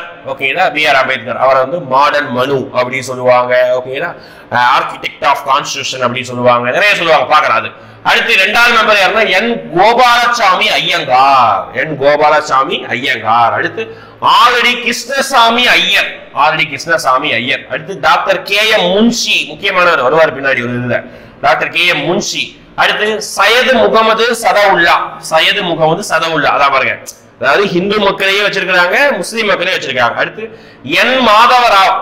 உடல்நிலை சரியில்லாமல் BL மீட்டர் விலகியதால் இவருக்கு பதிலாக வந்தவர். ஓகேங்களா? ஆக்சுவலா ஃபர்ஸ்ட் இருந்தது BL மீட்டர் அப்படின்னு சொல்லிட்டு ஒரு ஃபாரின் நபர் தான் இருப்பார், ஒரு நபர் தான் இருப்பாரு. ஆனா அவருக்கு உடல்நிலை சரியில்லாதனால BL மீட்டர் விலகினதுனால மாதவ ராவ் வந்து வந்திருப்பார். அடுத்து TT கிருஷ்ணமாச்சாரி. ஓகேங்களா? இவர் எப்படி வந்திருப்பார் அப்படின்னா DP கிரீதான் 1947 இருக்கும்போது, உயிரோடு இருக்கும்போது அவர் மெம்பரா சேர்த்தாங்க. ஓகேங்களா? அடுத்து 48 இறந்து போயிட்டார். அதனால இவருக்கு பதிலாக TT கிருஷ்ணமாச்சாரி வந்தார். ஓகேங்களா? புரியுதுங்களா? ஓகே, அப்போ 7 மெம்பர்ஸ் உடைய பேரை படிச்சுக்கணும். பாருங்க, ஒரு ஐயங்கார், ஒரு ஐயரு, ஒரு முன்ஷி, ஒரு முஸ்லீமுடைய பெயர் சையது முகமது சதவுல்லா, அடுத்து ஒரு ராவ், மாதவ ராவ், TT கிருஷ்ணமாச்சாரி. ஓகேங்களா? இந்த பேரை ஞாபகம் வச்சுக்கணும். மெயினா டிராஃப்டிங் கமிட்டில எத்தனை பேரு, அதோடைய தலைவர் யார், இது ரொம்ப முக்கியம். சரிங்களா? ரைட்டா? அப்போ நம்ம அதுக்கப்புறம் வந்து நம்ம என்ன சட்டம் எல்லாம் ஏற்றுறாங்க அப்படின்னு நம்ம பார்க்கலாம். ஓகேங்களா? பாருங்க, அரசியலமைப்பு சட்டம் ஏற்றுதல். Okay, doctor B.R. Ambedkar 1948 November 4 இறுதியான அரசியலமைப்பு சட்டமன்ற வரைவை அறிமுகம் செய்தார். ஓகேங்களா? டிராஃப்ட் பண்ணி ரெடி பண்றதுக்கு கான்ஸ்டிடியூஷன் எழுதிட்டாங்க. ஆனா எழுதுனதுக்கு அப்புறம் டிராஃப்ட் பண்றதுக்கு கொஞ்ச நாள் எடுத்தது. ஓகேங்களா? கொஞ்ச நாள் எடுத்தது. அது ரெடி பண்ணிது ஒரு 12 மாசம் 10 மாசத்துக்கு மேல எடுத்ததுனால நவம்பர் 4 1948 B.R. அம்பேத்கர் வந்து ஒரு டிராஃப்ட் வந்து வெளியிடுறாரு. அது என்ன பண்றாங்க, அந்த அரசியலமைப்பை வெளியிட்ட அரசியலமைப்பை நல்ல வச்சுக்கோ, ரொம்ப முக்கியமானது. 1949 நவம்பர் 26 ஏற்றுக்கொள்ளப்பட்டது. ஓகேங்களா? இந்த அரசியலமைப்பை நம்ம இவர் வெளியிட்ட அரசியலமைப்பை நம்ம எப்ப ஏற்றுக்கொண்டோம், நல்லா ஞாபகம் வச்சுக்கணும்பா. ஏற்றுக்கொண்டோங்கிற டேட் வேற, நடைமுறைப்படுத்தப்பட்டது அப்படிங்கிற டேட் வேற. ஓகேங்களா? அப்ப ஏற்றுக்கொள்ளப்பட்ட நாள் அப்படின்னு கேட்டாங்கன்னா நவம்பர் 26 1949. ஓகேங்களா? இந்த டேவை தான் நம்ம என்னவா கொண்டாடுறோம் அப்படின்னா தேசிய சட்ட தினமா கொண்டாடுறோம். ஓகேங்களா? நேஷனல் லா டே அப்படின்னு சொல்லுவோம். நேஷனல் லா டே அப்படின்னா நேஷனல் கான்ஸ்டிடியூஷன் டே அப்படின்னு சொல்லுவாங்க. ஓகேங்களா? நேஷனல் லா டே படிச்சுக்கோங்க, ரொம்ப முக்கியமான தேசிய சட்ட தினம் அப்படின்னு சொல்றோம். ஓகேங்களா? நவம்பர் 26. அப்படியே இதில் முகவுரை என்னதான் இருந்தது பாருங்க. இதுல ஒரு முகவுரை, ஒரு பிரியாம்பிள் பிளஸ் 395 ஆர்டிகல்ஸ். சரத்து அப்படின்னா ஆர்டிகல்ஸ் அர்த்தம். ஓகே, ஆர்டிகல்ஸ் தமிழ்ல சரத்து, விதி, உறுப்பு எப்படின்னு சொல்லலாம். 8 அட்டவணை. ஓகேவா? 8 ஷெட்யூல்ஸ். இது ஒரு பாயிண்ட் முக்கியம். 22 பார்ட்ஸ், 22 பகுதிகள். ஓகேங்களா? இவ்வளவு விஷயம் நமக்கு அரசியலமைப்பு நடைமுறைப்படுத்தும் போது. ஓகேங்களா? அரசியலமைப்பு என்னது, நமக்கு வந்து நடைமுறைப்படுத்தும் போது ஏற்றுக்கொள்ளப்பட்ட போது இருந்தது. ஓகேங்களா? ஒரு பிரியாம்பிள், 395 ஆர்டிகல்ஸ், 85 நினைச்சக்கூடாதுப்பா. ஓகேவா? 8 ஷெட்யூல்ஸ். ஓகேங்களா? 8 அட்டவணை, 22 பகுதிகள் இதெல்லாம் இருந்தது. ஓகேங்களா? ஏற்றுக்கொள்ளப்படும், அதாவது ஏற்றுக்கொள்ளப்படும் பொழுது அரசியலமைப்பு ஏற்றப்பட்ட பிறகு முகவுரை ஏற்றப்பட்டது. அரசியலமைப்பு ஏற்றப்பட்டதுக்கு அப்புறம் தான் முகவுரை எழுதினாங்க. ஏன்னா அரசியலமைப்புல என்ன கருத்துக்கள் இருக்குதோ அதை வைத்தும் குறிக்கோள் தீர்மானம் சொன்னோமா, இந்த முகவுரை எதை வச்சு பேஸ் பண்ணது? குறிக்கோள் தீர்மானம் அப்படின்னு சொன்னோம்ல, அதை பேஸ் பண்ணி தான் அப்ஜெக்டிவ் ரிசல்யூஷன் அதை பேஸ் பண்ணி தான் எழுதிருக்கிறாங்க. அடுத்து பாருங்க, இந்திய அரசியலமைப்பின் தந்தை என்று அழைக்கப்பட்டவர் யாரு? Doctor B.R. Ambedkar, father of Indian constitution. அதனாலதான் இவர் எழுதினார் சொன்னோம்னா என்ன அர்த்தம்? Father of Indian constitution. ஓகேங்களா?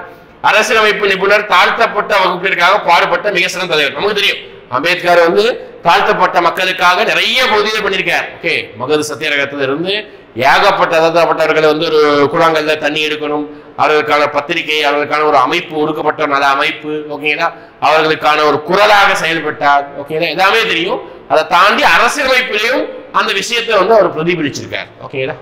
அடுத்து இவர் என்னதான் சொல்றாங்க பாருங்க, இந்திய அரசியலமைப்பின் தலைமை சிற்பி அப்படின்னு சொல்றோம். ஓகேதா? ஓகே, தலைமை சிற்பி அப்படின்னா ஹெட் ஆஃப் ஆர்கிடெக்ட், இந்தியன் கான்ஸ்டிடியூஷனுடைய ஹெட் ஆஃப் ஆர்கிடெக்ட் அப்படின்னு சொல்றோம். அதே சமயத்துல நவீன மனு அப்படின்னு சொல்றோம். என்ன சார் மனு அப்படின்னா என்ன அப்படின்னு பாத்தீங்கன்னா, பெட்டிஷன் பேரு மனு, அந்த மனு கிடையாது. சரிங்களா? அதாவது நம்மளுடைய ஆதி காலங்கள்ல, வேத காலங்கள்ல மனு சாஸ்திரம் அப்படின்னு சொல்லுவாங்க. அந்த மனு சாஸ்திரத்தின் அடிப்படையில தான் என்ன பண்ணுவாங்கன்னா, அங்கெல்லாம் வந்து ஆதி காலத்துல வந்து சட்டம் எல்லாம் சொல்லுவாங்க. திருட இல்ல, இவன் குற்றவாளி, நிரபராதி, எல்லாமே இந்த மனு சாஸ்திரத்தின் அடிப்படையில தான் நடக்கும். ஓகேங்களா? இவரை இந்த கான்ஸ்டிடியூஷன் எழுதி வச்சதுனால இவரை மாடர்ன் மனு அப்படின்னு சொல்றாங்க, நவீன மனு அப்படின்ற அமைப்பு வந்து சொல்றாங்க. சரிங்களா? ரைட்டா? அடுத்து அரசியலமைப்பின் உடனடி நடைமுறை. ஓகேங்களா? இப்போ இந்த அரசியலமைப்பை நம்ம சொன்ன மாதிரி நவம்பர் 26, 1949 என்ன பண்ணிட்டோம் அப்படின்னா நடைமுறைப்படுத்திட்டோம். 49 என்ன பண்ணிட்டோம்? நடைமுறைப்படுத்திட்டோம். அப்ப நடைமுறைப்படுத்தும் பொழுது உடனே நடைமுறையான ஆர்டிகல்ஸ் என்னலாம் அப்படின்னு சொல்லிட்டு ஓகே பார்க்கிறோம். ஓகேங்களா? அரசியலமைப்பு சில கூறுகள், குடியுரிமை, தேர்தல், இடைக்கால பாராளுமன்றம், தற்காலிக மற்றும் இடைக்கால ஏற்பாடுகள், சிறிய தலைப்புகள், சரத்துகள், சின்ன சின்ன விஷயங்களை நடைமுறைப்படுத்துறாங்க. அது சின்ன சின்ன ஆர்டிகல் 5, 6, 7 இதெல்லாமே பாத்தீங்கன்னா குடியுரிமை பத்தி பேச கிடையாது. ஃபர்ஸ்ட் நம்ம எலெக்ஷன் வைக்கணும்னா அதுக்கு யாரெல்லாம் இந்தியாவுடைய குடிமகன்கள் அப்படின்றது முடிவு பண்ணணும். அதுக்காக சம் ஆர்டிகல்ஸ், அப்புறம் வந்து முக்கியமான ஒரு சில ஆர்டிகல்ஸை மட்டும் நம்ம இப்போதைக்கு டெம்பரரியா ஏற்றுக்கொண்டோம். ஓகேதா? இந்த டைம் உடனே நடைமுறைக்கு வந்துடும். அடுத்து ஃபுல் கான்ஸ்டிடியூஷனும் நம்மளுடைய முழுவதுமான அரசியலமைப்பு முழுவதும் எப்ப நடைமுறைக்கு வந்தது அப்படி பார்த்தீங்கன்னா ஜனவரி 26, 1950 முழு அரசியலமைப்பும் நமக்கு நடைமுறைக்கு வந்திருக்கும். அந்த நாளை தான் நம்ம என்னவா கொண்டாடுறோம் அப்படி பார்த்தீங்கன்னா குடியரசு தினமாக கொண்டாடுறோம். புரியுதா? அப்ப ஏன் வந்து ஜனவரி 26 நம்ம ரிபப்ளிக் டேவா நம்ம கொண்டாடுறோம்னா, நமக்கு என்ன நடக்குது அப்படின்னு பாத்தீங்கன்னா அன்னைக்கு டேட்ல தான் நம்மளுடைய கான்ஸ்டிடியூஷனை வந்து நடைமுறைப்படுத்தி இருக்கோம். ஓகே, ஏற்றுக்கொள்ளப்பட்ட நாள் வேறு, நடைமுறைப்படுத்தப்பட்ட நாள் வேறு. ஏற்றுக்கொள்ளப்பட்டது நவம்பர் 26, அப்படியே 2 மாசம் கழிச்சு டிசம்பர், ஜனவரி அப்படியே வந்து நம்ம நடைமுறைப்படுத்துறோம். அந்த டே தான் ரிபப்ளிக் டே, குடியரசு நாள் அப்படின்னு சொல்லி கொண்டாடுறோம். ஓகேங்களா? அரசியலமைப்பு அமலாக்கம் செய்ய தேர்ந்தெடுக்க காரணம் பின்வரும் வரலாற்று பின்னணி. சரி, எதுக்கு சார் இந்த டேட்ல நடைமுறைப்படுத்திருக்கோம்? யோசிச்சு பாருங்க, நவம்பர் 26 நம்ம ஏற்றுக்கொண்டோம், அன்னைக்கே நடைமுறைப்படுத்திக்கலாம்ல. ஏன் ஜனவரி 26 நம்ம நடைமுறைப்படுத்தணும்னா அதுக்கு ஒரு பெரிய வரலாறு இருக்குது. ஜனவரி 26 நம்ம வரலாற்று ரீதியாக நம்ம 1930 ஜனவரி 26 நம்ம அந்த டேவை வந்து ஒரு மெமரபிள் டேவா வந்து இண்டிபெண்டன்ஸ் மூவ்மெண்ட்ல வந்து பண்ணிருந்தோம். அதனால அதை ரிமெம்பர் பண்றதுக்காக பண்ணிருக்காங்க. அதுதான் சொல்றாங்க பாருங்க. காரணம் என்னன்னா 1929 டிசம்பர் இந்திய தேசிய காங்கிரஸ் லாகூர் மாநாடு, லாகூர்ல வச்சு ஒரு மாநாடு நடக்குது. அந்த மாநாடுக்கு தலைமை யாருன்னா ஜவஹர்லால் நேரு. அந்த மாநாட்டுல நேரு சொல்றாரு, அடுத்த 2 மாதங்கள்ல அடுத்த மாதம் வர இருக்கக்கூடிய ஜனவரி 26 நம்ம பூர்ண சுதந்திர தினமாக கொண்டாடலாம் அப்படி அறிவிச்சதுனால அந்த தேதியை நம்ம நினைவு கூறணும். பாருங்க, 1930 ஜனவரி 26 பூரண சுயராஜ்ய நாளாக கொண்டாட முடிவெடுக்கப்பட்டது. பூரண சுயராஜ்ய நாளாக கொண்டாட முடிவெடுக்கப்பட்டது. சரிங்களா? அதுதான் அந்த டேட் தான் அது காரணம். ரைட்டா? அடுத்து பார்க்கலாமா? அடுத்து முக்கிய குறிப்புகள். என்ன சார் முக்கிய குறிப்புகள் அப்படின்னா, அரசியலமைப்புடைய முக்கியமான அந்த ஆல்ரெடி நம்ம பார்த்துருந்தோம், அரசியலமைப்புடைய ஆலோசகர், அரசியலமைப்புடைய தலைவர், துணைத் தலைவர் பார்த்தோமா, அதே மாதிரி இங்க அந்த எம்பலம் அந்த மாதிரி விஷயங்களை பார்க்க போறோம். ஓகே, அரசியலமைப்பு நிர்ணய சபையின் சின்னம், கான்ஸ்டியூண்ட் அசம்பிளியோடைய லோகோ சிம்பிள் என்ன அப்படின்னா யானை, எலிஃபண்ட் தான் அதோடைய சின்னம். நீ கான்ஸ்டியூண்ட் புக் ஒரிஜினல் புக்கை எடுத்து பார்த்தீங்கன்னா அதுல வந்து எலிஃபண்டோடைய புகைப்படம் வச்சிருப்பாங்க. ஏன் அப்படின்னா அது ஒரு பாரம்பரியத்தை நம்ம காமிக்கிறதுக்காக. அடுத்து அரசியலமைப்பு சபையின் செயலாளர், ஓகேங்களா, செக்ரட்டரி, கான்ஸ்டியூண்ட் அசம்பிளியோடைய செக்ரட்டரி யாருன்னா HVR ஐயங்கார் அப்படின்னு சொல்றோம். HVR ஐயங்கார் அவர் தான் அரசியலமைப்பு சபையோடைய செயலாளர், செக்ரட்டரி. ஓகேவா, கான்ஸ்டியூண்ட் அசம்பிளியோட செக்ரட்டரி. இந்த இன்சியல் தான் ஞாபகம் வச்சுன்னா ஞாபகம். அங்க வந்து நம்ம வைஸ் பிரசிடென்ட்க்கு 2 இன்சியல் வந்து பார்த்தோம்னா VT அந்த மாதிரி ஒரு இன்சியல்ஸ். அதே மாதிரி இங்க செக்ரட்டரிக்கு 3 இன்சியல், HVR ஐயங்கார். ஓகே, பேரே அதுதான். ஓகே, அடுத்து அரசியலமைப்பு சட்ட தலைமை வரைவாளர் அப்படின்னா சீஃப் டிராஃப்ட்மேன் அப்படின்னு சொல்லுவாங்க. சீஃப் டிராஃப்ட்ஸ்மேன் அப்படின்னு சொல்றாங்க. யார் சார் தலைமை வரைவாளர் அப்படின்னா SN முகர்ஜி. SN முகர்ஜி அப்படின்னு சொல்றாங்க. ஓகேங்களா, SN முகர்ஜி. அடுத்து பிரேம் பிஹாரி நரைன் வைஸ்தா. ஓகேவா, இவர் யாரு அப்படின்னு பாத்தீங்கன்னா அரசியலமைப்பை கைப்பட எழுதினவருப்பா. ஓகேவா, அரசியலமைப்பு வந்து நம்ம எல்லா விஷயத்தையும் கைப்பட எழுதி வைக்கிறதுக்காக கைப்பட ஃபர்ஸ்ட் எழுதுனது யாருன்னா பிரேம் பிஹாரி நரைன் வைஸ்தா. அரசியலமைப்பு கையால் எழுதியவர், இட்டாலிக். ஓகே, இட்டாலிக் வடிவத்தில் வந்து எழுதியிருப்பார். அடுத்து அரசியலமைப்பு சட்டத்தின் உண்மை பிரதியினை, அரசியலமைப்பு சட்டத்தோட என்னது உண்மை ஒரிஜினல் காப்பி, உண்மை பிரதியினை அலங்கரித்து அழகூற செய்தவர்கள் சாந்தி நிகேதன், நந்தலால் போஸ் மற்றும் பியாகர் ராம் மனோகர் சின்ஹா. ஓகே, இதெல்லாம் கேட்பாங்கப்பா, படிக்கணும், ரொம்ப கஷ்டமா இருக்குன்னு விட்டுறக்கூடாது. சரிங்களா, சும்மா ஏதாவது சிம்பிளா ஷார்ட்கட் ஞாபகம் வச்ச மாதிரி வச்சுக்கோங்க. சரிங்களா, சாந்தி நிகேதன், நந்தலால் போஸ் மற்றும் பியாகர் ராம் மனோகர் சின்ஹா. அடுத்து பியாகர் ராம் மனோகர் சின்ஹா வந்து முகவுரையை அழகுபடுத்தியவர். ஓகே, இவர் மட்டும் தனியே நம்முடைய முகவுரையை அழகுபடுத்தினார். அடுத்து வசந்த் கிருஷ்ணா வைத்தியவால் ஹிந்தி பதிப்பு எழுதப்பட்டு நந்தலால் போஸால் ஏற்றுக்கொள்ளப்பட்டது. ஹிந்தி பதிப்பு எழுதினது. அடுத்து பாருங்க, நான் சொன்னது அரசியலமைப்பு நிர்ணய சபையில காந்தி உறுப்பினர் கிடையாது. அதே அரசியலமைப்பு நிர்ணய சபையில் மொத்தம் 15 பெண் உறுப்பினர்கள் இருந்தாங்க. எத்தனை பெண் உறுப்பினர்கள்? 15 பெண் உறுப்பினர்கள் அரசியலமைப்பு நிர்ணய சபையில இருந்தாங்களாம். ஓகே, அடுத்து இந்த அரசியலமைப்பு நிர்ணய சபையுடைய முக்கிய அம்சங்கள் என்ன? ஓகே, இம்பார்ட்டன்ட் ஃபியூச்சர்ஸ் அப்படின்னு சொல்லிட்டு, இந்திய அரசியலமைப்பு உலகின் பல்வேறு அரசியலமைப்பிலிருந்து எடுக்கப்பட்டது எனினும் அவை மற்ற நாடுகளிலிருந்து தனித்து விளங்கிறது. என்னதான் நிறைய சொன்னோம்ல 60 நாடுகளிலிருந்து நம்ம கான்ஸ்டிடியூஷன் எடுத்தாலும் யூனிக்கா இருக்குது. நம்ம கண்ட்ரிக்கு ஏற்ற மாதிரி இதை வந்து நம்ம மாத்திருக்கணும். அடுத்து 7வது, 42வது, 44வது, 73, 74, 97 திருத்தங்கள் முக்கியமானவை. இவை சில கணிசமான மாற்றங்களை ஏற்படுத்தி, அதாவது நம்ம 1950 கான்ஸ்டிடியூஷன் எழுதி வச்சுக்கிறோம். 1950 காலகட்டம் மாதிரியே 2024 இருக்குமா அப்படின்னு சொல்ல முடியாது. ஓகே, 1950 காலகட்டம் வேற, 2024 காலகட்டங்கிறது வேற. அப்போ ஒவ்வொரு வருடமும் அந்த காலங்கள் மாறிக்கிட்டே இருக்கும், செயல்கள் மாறிக்கிட்டே இருக்கும். அதனால அதுக்கேற்ற மாதிரி நம்ம ஆல்ரெடி எழுதி வைக்கப்பட்ட கான்ஸ்டிடியூஷன்ல சின்ன சின்ன மாற்றங்களை நம்ம கொண்டு வரணும். கொண்டு வந்தாதான் அதுக்கேற்ற மாதிரி நம்ம நடைமுறைப்படுத்த முடியும். அந்த மாற்றங்களை தான் நம்ம அமெண்ட்மெண்ட் அப்படின்னு சொல்லுவோம். கான்ஸ்டிடியூஷன் அமெண்ட்மெண்ட், அரசியலமைப்பு சட்ட திருத்தம். அதுதான் நம்பர் கொடுத்துருப்பாங்க 7வது, 42. இந்த நம்பர்ஸ் வந்து நம்மளுடைய அரசியலமைப்புல பெரிய அளவுக்கு சேஞ்சஸ் கொண்டு வந்ததாகும். ஃபார் எக்ஸாம்பிள் 42வது அரசியலமைப்பு தான் நம்ம என்ன சொல்லுவோம்னா, அரசியலமைப்பு சட்ட திருத்தம் தான் நம்ம மினி கான்ஸ்டிடியூஷனே சொல்லுவோம், சிறு அரசியலமைப்பு அப்படின்னு சொல்லுவோம். ஓகே, ஏன் அப்படின்னா நிறைய விஷயத்தை மாத்திருக்கும். இந்தியாவுடைய எமர்ஜென்சி ப்ரொவிஷனை மாத்திருக்கும், அதுக்கப்புறம் பார்த்தீங்கன்னா அடிப்படை கடமைகளை சேர்த்திருக்கும், ட்ரிபியூனல்ஸ் தீர்ப்பாயங்களை நிறைய விஷயம் சேர்த்திருக்கும். பார்க்கலாம் அடுத்தடுத்து ஒரு டாபிக் படிக்கும் போது. ஓகே, அதே மாதிரி 73, 74வது அரசியலமைப்பு தான் இந்தியாவில் பஞ்சாயத்து ராஜ் முனிசிபாலிட்டியை கொண்டு வந்தது. ஓகேங்களா, மிகப்பெரிய மாற்றம்பா. இந்தியாவில் 2 கவர்மெண்ட் தான் இருந்தது. ஓகேவா, MP, MLA, பாராளுமன்றம், சட்டசபை இருந்தது. புதிதாக பஞ்சாயத்து அப்படிங்கிற விஷயத்தையும் நகராட்சி முனிசிபாலிட்டிங்கிற விஷயத்தையும் கொண்டு வந்து மிகப்பெரிய மாற்றத்தை ஏற்படுத்தியது இந்த விஷயம் தான். ஓகேங்களா, ரைட். அடுத்து அரசியலமைப்பு நிர்ணய சபையின் அரசியல் அமைப்புடைய முக்கிய அம்சம். ஓகே, உலகிலேயே மிக நீளமாக எழுதப்பட்ட அரசியலமைப்பு, அதாவது லென்தஸ்ட், அதாவது லாங்கஸ்ட்.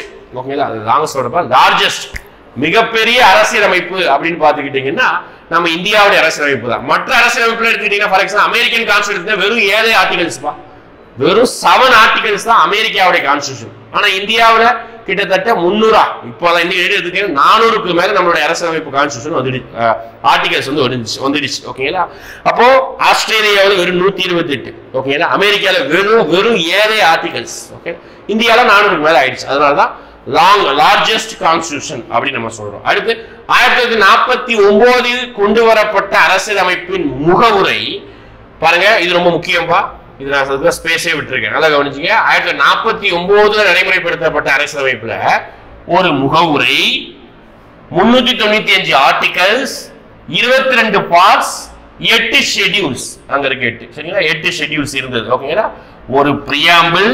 ஓகேங்களா? 395 ஆர்டிகல்ஸ், அடுத்து பாத்தீங்கன்னா 8 ஷெட்யூல்ஸ், 8 அட்டவணை, 22 பகுதிகள் இருந்தது. எப்போ 1949. ஆனா இன்னைக்கு 2024 அதே மாதிரி ஒரு பிரியாம்பிள் ஆர்டிகல் எவ்வளவு ஆயிடுச்சு பாருங்க, 395 இருந்து இப்ப எவ்வளவு ஆச்சு, 465க்கு மேல ஆர்டிகல்ஸ். 8 அட்டவணையா இருந்தது, இப்போ 12 அட்டவணையா மாறிட்டு. 22 பகுதியா இருந்தது 25 பகுதிகளாக மாறிட்டு. இப்ப எல்லாமே இன்க்ரீஸ் ஆயிருக்கு. ஒரு சில விஷயத்த நம்ம டெலீட் பண்ணாலும் ஒரு சில விஷயத்த நம்ம எக்ஸ்ட்ரா சேர்த்திருக்கோம். அதுதான் எங்க சொல்றோம். ஓகே, அடுத்து பாருங்க, 1951 இருந்து பல திருத்தங்கள் மூலமாக 20 சரத்துகளும் பகுதி, அதாவது 1951 இருந்து நிறைய சேஞ்ச் பண்ணிருக்காங்க. அது 20 கிடையாதுப்பா, எக்கச்சக்கமான சரத்துகளையும் பகுதி வந்து 7 வந்து நீக்கப்பட்டது அப்படின்னு சொல்றாங்க. அடுத்து பாருங்க, 4 பகுதிகள் வந்து பாருங்க, 4 பகுதிகள், அதாவது 4A, 9A, 9B, 14A மற்றும் 4 அட்டவணை, 9வது அட்டவணை, 10வது அட்டவணை, 11வது அட்டவணை, 12வது அட்டவணை அப்படிங்கிறது சேர்க்கப்பட்டது. ஒவ்வொரு அட்டவணையும் ஒவ்வொரு அமெண்ட்மெண்ட். ஃபார் எக்ஸாம்பிள் 9வது அட்டவணையை சேர்த்த அமெண்ட்மெண்ட் கேட்டாங்கன்னா 52வது சட்ட திருத்தம். 10வது அட்டவணையை 9வது வந்து சரிப்பா சொல்லிட்டேன். 9வது அட்டவணையை பார்த்தீங்கன்னா முதல் சட்ட திருத்தம், இந்தியாவுடைய முதல் அரசியலமைப்பு சட்ட திருத்தமே 1951 வெளிவந்ததுதான் 9வது அட்டவணையை சேர்த்தது. 10வது அட்டவணை பார்த்தீங்கன்னா 52வது கான்ஸ்டிடியூஷன் அமெண்ட்மெண்ட்டை சேர்த்திருக்கும் 1985. 11, 12, 73, 74 அப்படிங்கிற அமெண்ட்மெண்ட் நம்ம சொன்ன பஞ்சாயத்து முனிசிபாலிட்டி அதன் மூலமா சேர்க்கப்பட்டிருக்கும். ஓகேங்களா? அப்போ ஒரிஜினலா எவ்வளவு இருந்தது, இப்போ எவ்வளவு இருக்குது. ஓகேங்களா? அந்த பாயிண்ட் தான் ரொம்ப முக்கியம். ஓகே, அடுத்து பாருங்க, உலகில் எந்த ஒரு அரசியலமைப்பும் இவ்வளவு அதிக சரத்துக்களை கொண்டு அட்டவணையோ கொண்டிருக்கவே இல்லை அப்படின்னு சொல்ல நான் சொன்னதுதான். அமெரிக்காவில கான்ஸ்டிடியூஷன் 7, ஆஸ்திரேலியா கான்ஸ்டிடியூஷன் 128 ஆர்டிகல், யூகேக்கெல்லாம் கான்ஸ்டிடியூஷனே கிடையாது, அதாவது எழுதி வைக்கப்படாத கான்ஸ்டிடியூஷன் தான் இருக்குது. ஓகே, ஆனா நம்ம ஊர்ல எழுதி வைக்கப்பட்ட கான்ஸ்டிடியூஷன்ல 465 மேல் ஆர்டிகல்ஸ் வந்து இருக்குது. ஓகே, அதெல்லாம் நீளமாக எழுதப்பட்ட கான்ஸ்டிடியூஷன். அதுக்கு என்ன காரணம் அப்படின்னா இவ்வளவு லார்ஜஸ்டா இருக்கு சார் நம்ம ஊர்ல அப்படின்னா, நம்ம ஊர்ல சொன்னதுதான், முதல்ல சொன்னதுதான் டைவர்சிட்டி. ஓகேவா? வேற்றுமை ஒற்றுமை, எவ்வளவு வேற்றுமை இருக்குது, எவ்வளவு மொழி. மற்ற நாடுகள் போனீங்கன்னா ஒரே லாங்குவேஜ், ஒரே இன மக்கள், ஒரே மதம் இருக்கும். ஆனா நம்ம ஊர்ல எல்லாமே நிறைய இருக்குது. ஓகே, ஆனா அதற்காகவும் நம்முடைய ஹிஸ்டாரிக்கல் பேக்ரவுண்ட், பிரிட்டிஷ் நம்மளை ஆளும் பொழுது நிறைய சட்டங்கள் நிறைய திட்டங்களை கொண்டு வந்ததுனால அதன் மூலமாகவும் ஒரு நிறைய வந்து சேர்ந்துட்டு, அதுதான் இங்க சொல்றாங்க. ஓகே, வரலாற்று காரணி மிகப்பெரிய இந்திய அரசியல் சட்டத்தின் 1935 தாக்கத்தால் இந்திய அரசியலமைப்பு உருவானது. மிக நீண்டு இருப்பதற்கான 4 காரணங்களாக, ஒன்னு புவியியல் காரணம், சைஸ் நம்ம இந்தியாவில் பெருசு, யுஎஸ்ஏ மாதிரி தான் சின்ன கண்ட்ரி கிடையாது, நம்ம ரொம்ப பெரிய கண்ட்ரி. ஓகேவா? அடுத்து வேறுபாடு நிறைய, டைவர்சிட்டி, வேறுபாடு நிறைய வேறுபாடு நிறைந்த கண்ட்ரி. மத்திய மாநில அரசுகளுக்கான ஒரு அரசியல் அமைப்பு. ஓகே, அதாவது யுஎஸ்ஏ எடுத்துக்கிட்டீங்கன்னா சென்ட்ரல் கவர்மெண்ட்டுக்கு வேற கான்ஸ்டிடியூஷன், ஸ்டேட் கவர்மெண்ட்டுக்கு வேற கான்ஸ்டிடியூஷன். அங்கதான் ஃபெடரல் கண்ட்ரி அப்படின்னு சொல்லுவாங்க, கூ டாக்ஸ் தத்துவம் அப்படின்னு சொல்லுவாங்க. ஆனா இங்க அப்படி கிடையாது. இங்க ஒரே கான்ஸ்டிடியூஷன் தான், மத்திய அரசுக்கு மாநில அரசுக்கு ஒரே கான்ஸ்டிடியூஷன் இருக்கிறதுனால கொஞ்சம் அதிகமா தான் இருக்கும். ஓகே, அடுத்து அரசியலமைப்பு நிர்ணய சபையின் சட்ட அறிஞர்களின் ஆதிக்கம் அதிகமா இருந்தது. ஏன்னா அரசியலமைப்பு நம்ம கான்ஸ்டிடியூஷன் அசம்பிளியில நிறைய பேர் யாரா இருந்தாங்க அப்படின்னா வக்கீலா இருந்தாங்க, லாயர்ஸ் நிறைய பேர் இருந்ததுனால லாயர்ஸ்னாலே வரலாம் பேசிட்டே இருப்பாங்க, நிறைய பாயிண்ட் வந்து என்ன பண்ணிட்டு இருப்பாங்க, எடுத்து கொடுத்துட்டே இருப்பாங்க. அதனால இது நிறைய பாயிண்ட்ஸ் சேர்த்ததுனால இதோடைய சைஸ் ரொம்ப பெருசா ஆயிடுச்சு. ஓகேங்களா? 7 விதிகள் மட்டுமே உள்ளன. ஓகே, அமெரிக்கா சொன்னோம்ல, அமெரிக்காவோட கான்ஸ்டிடியூஷன் வெறும் 7 ஆர்டிகல்ஸ். ரைட். அடுத்து நெகிழும் நெகிழா இயல்பு கொண்டது அப்படின்னு சொல்றாங்க. என்ன சார் நெகிழும் அப்படின்னா நெகிழா அப்படின்னு சொல்றாங்க. ஓகேங்களா? ரிஜிட் ஃபிளெக்சிபிள் அப்படின்னு சொல்லுவாங்க. நெகிழா அப்படின்னா ரிஜிட், நெகிழும் அப்படின்னா ஃபிளெக்சிபிள் அப்படின்னு சொல்லுவாங்க. என்ன சார் ஃபிளெக்சிபிள் அப்படின்னா, நம்ம அரசியலமைப்பு ஒரு சில ஃபிளெக்சிபிள் அப்படின்னு ரிஜிட், நெகிழா அப்படின்னா என்ன அர்த்தம் பார்க்கலாம். ஓகே, அதாவது எப்ப நம்மளுடைய அரசியலமைப்பு ஒரு சில இடங்கள்ல வளைவும் ஒரு சில இடங்கள்ல சுழிவும் இருக்கும். ஓகேனா, ஒரு சில இடத்துல நமக்கு ஏத்த மாதிரி வளைஞ்சிருக்கும். ஓகேனா, ஒரு சில இடத்துல இந்த இடத்துல வளையக்கூடாதுன்னா வளையாம இருக்குது. அதுதான் சொல்றாங்க நெகிழும், ஒரு சில நெகிழாத தன்மை இருக்கும். ஒரு சில கான்ஸ்டிடியூஷன் நெகிழவே நெகிழாதுப்பா. ஃபார் எக்ஸாம்பிள் அமெரிக்க கான்ஸ்டிடியூஷன் மாற்றவே முடியாது. அதுக்கெல்லாம் ரொம்ப ரொம்ப கஷ்டம் மாத்துறதுக்கு. எல்லா மாநிலங்களும் பெரும்பான்மை கொடுத்தாதான் அமெரிக்காவோட அரசியலமைப்பு வந்து நம்ம மாற்ற முடியும். சொல்றோமா? அதே மாதிரி யூகேவோட கான்ஸ்டிடியூஷன் நினைச்சா மாத்திடுவாங்கப்பா. அவங்கலாம் பார்லிமெண்ட்ல சும்மா ஒரு சட்டத்தை போடுவாங்க, ஆளுங்கட்சி நினைச்சா உடனே மாத்திடுவாங்க.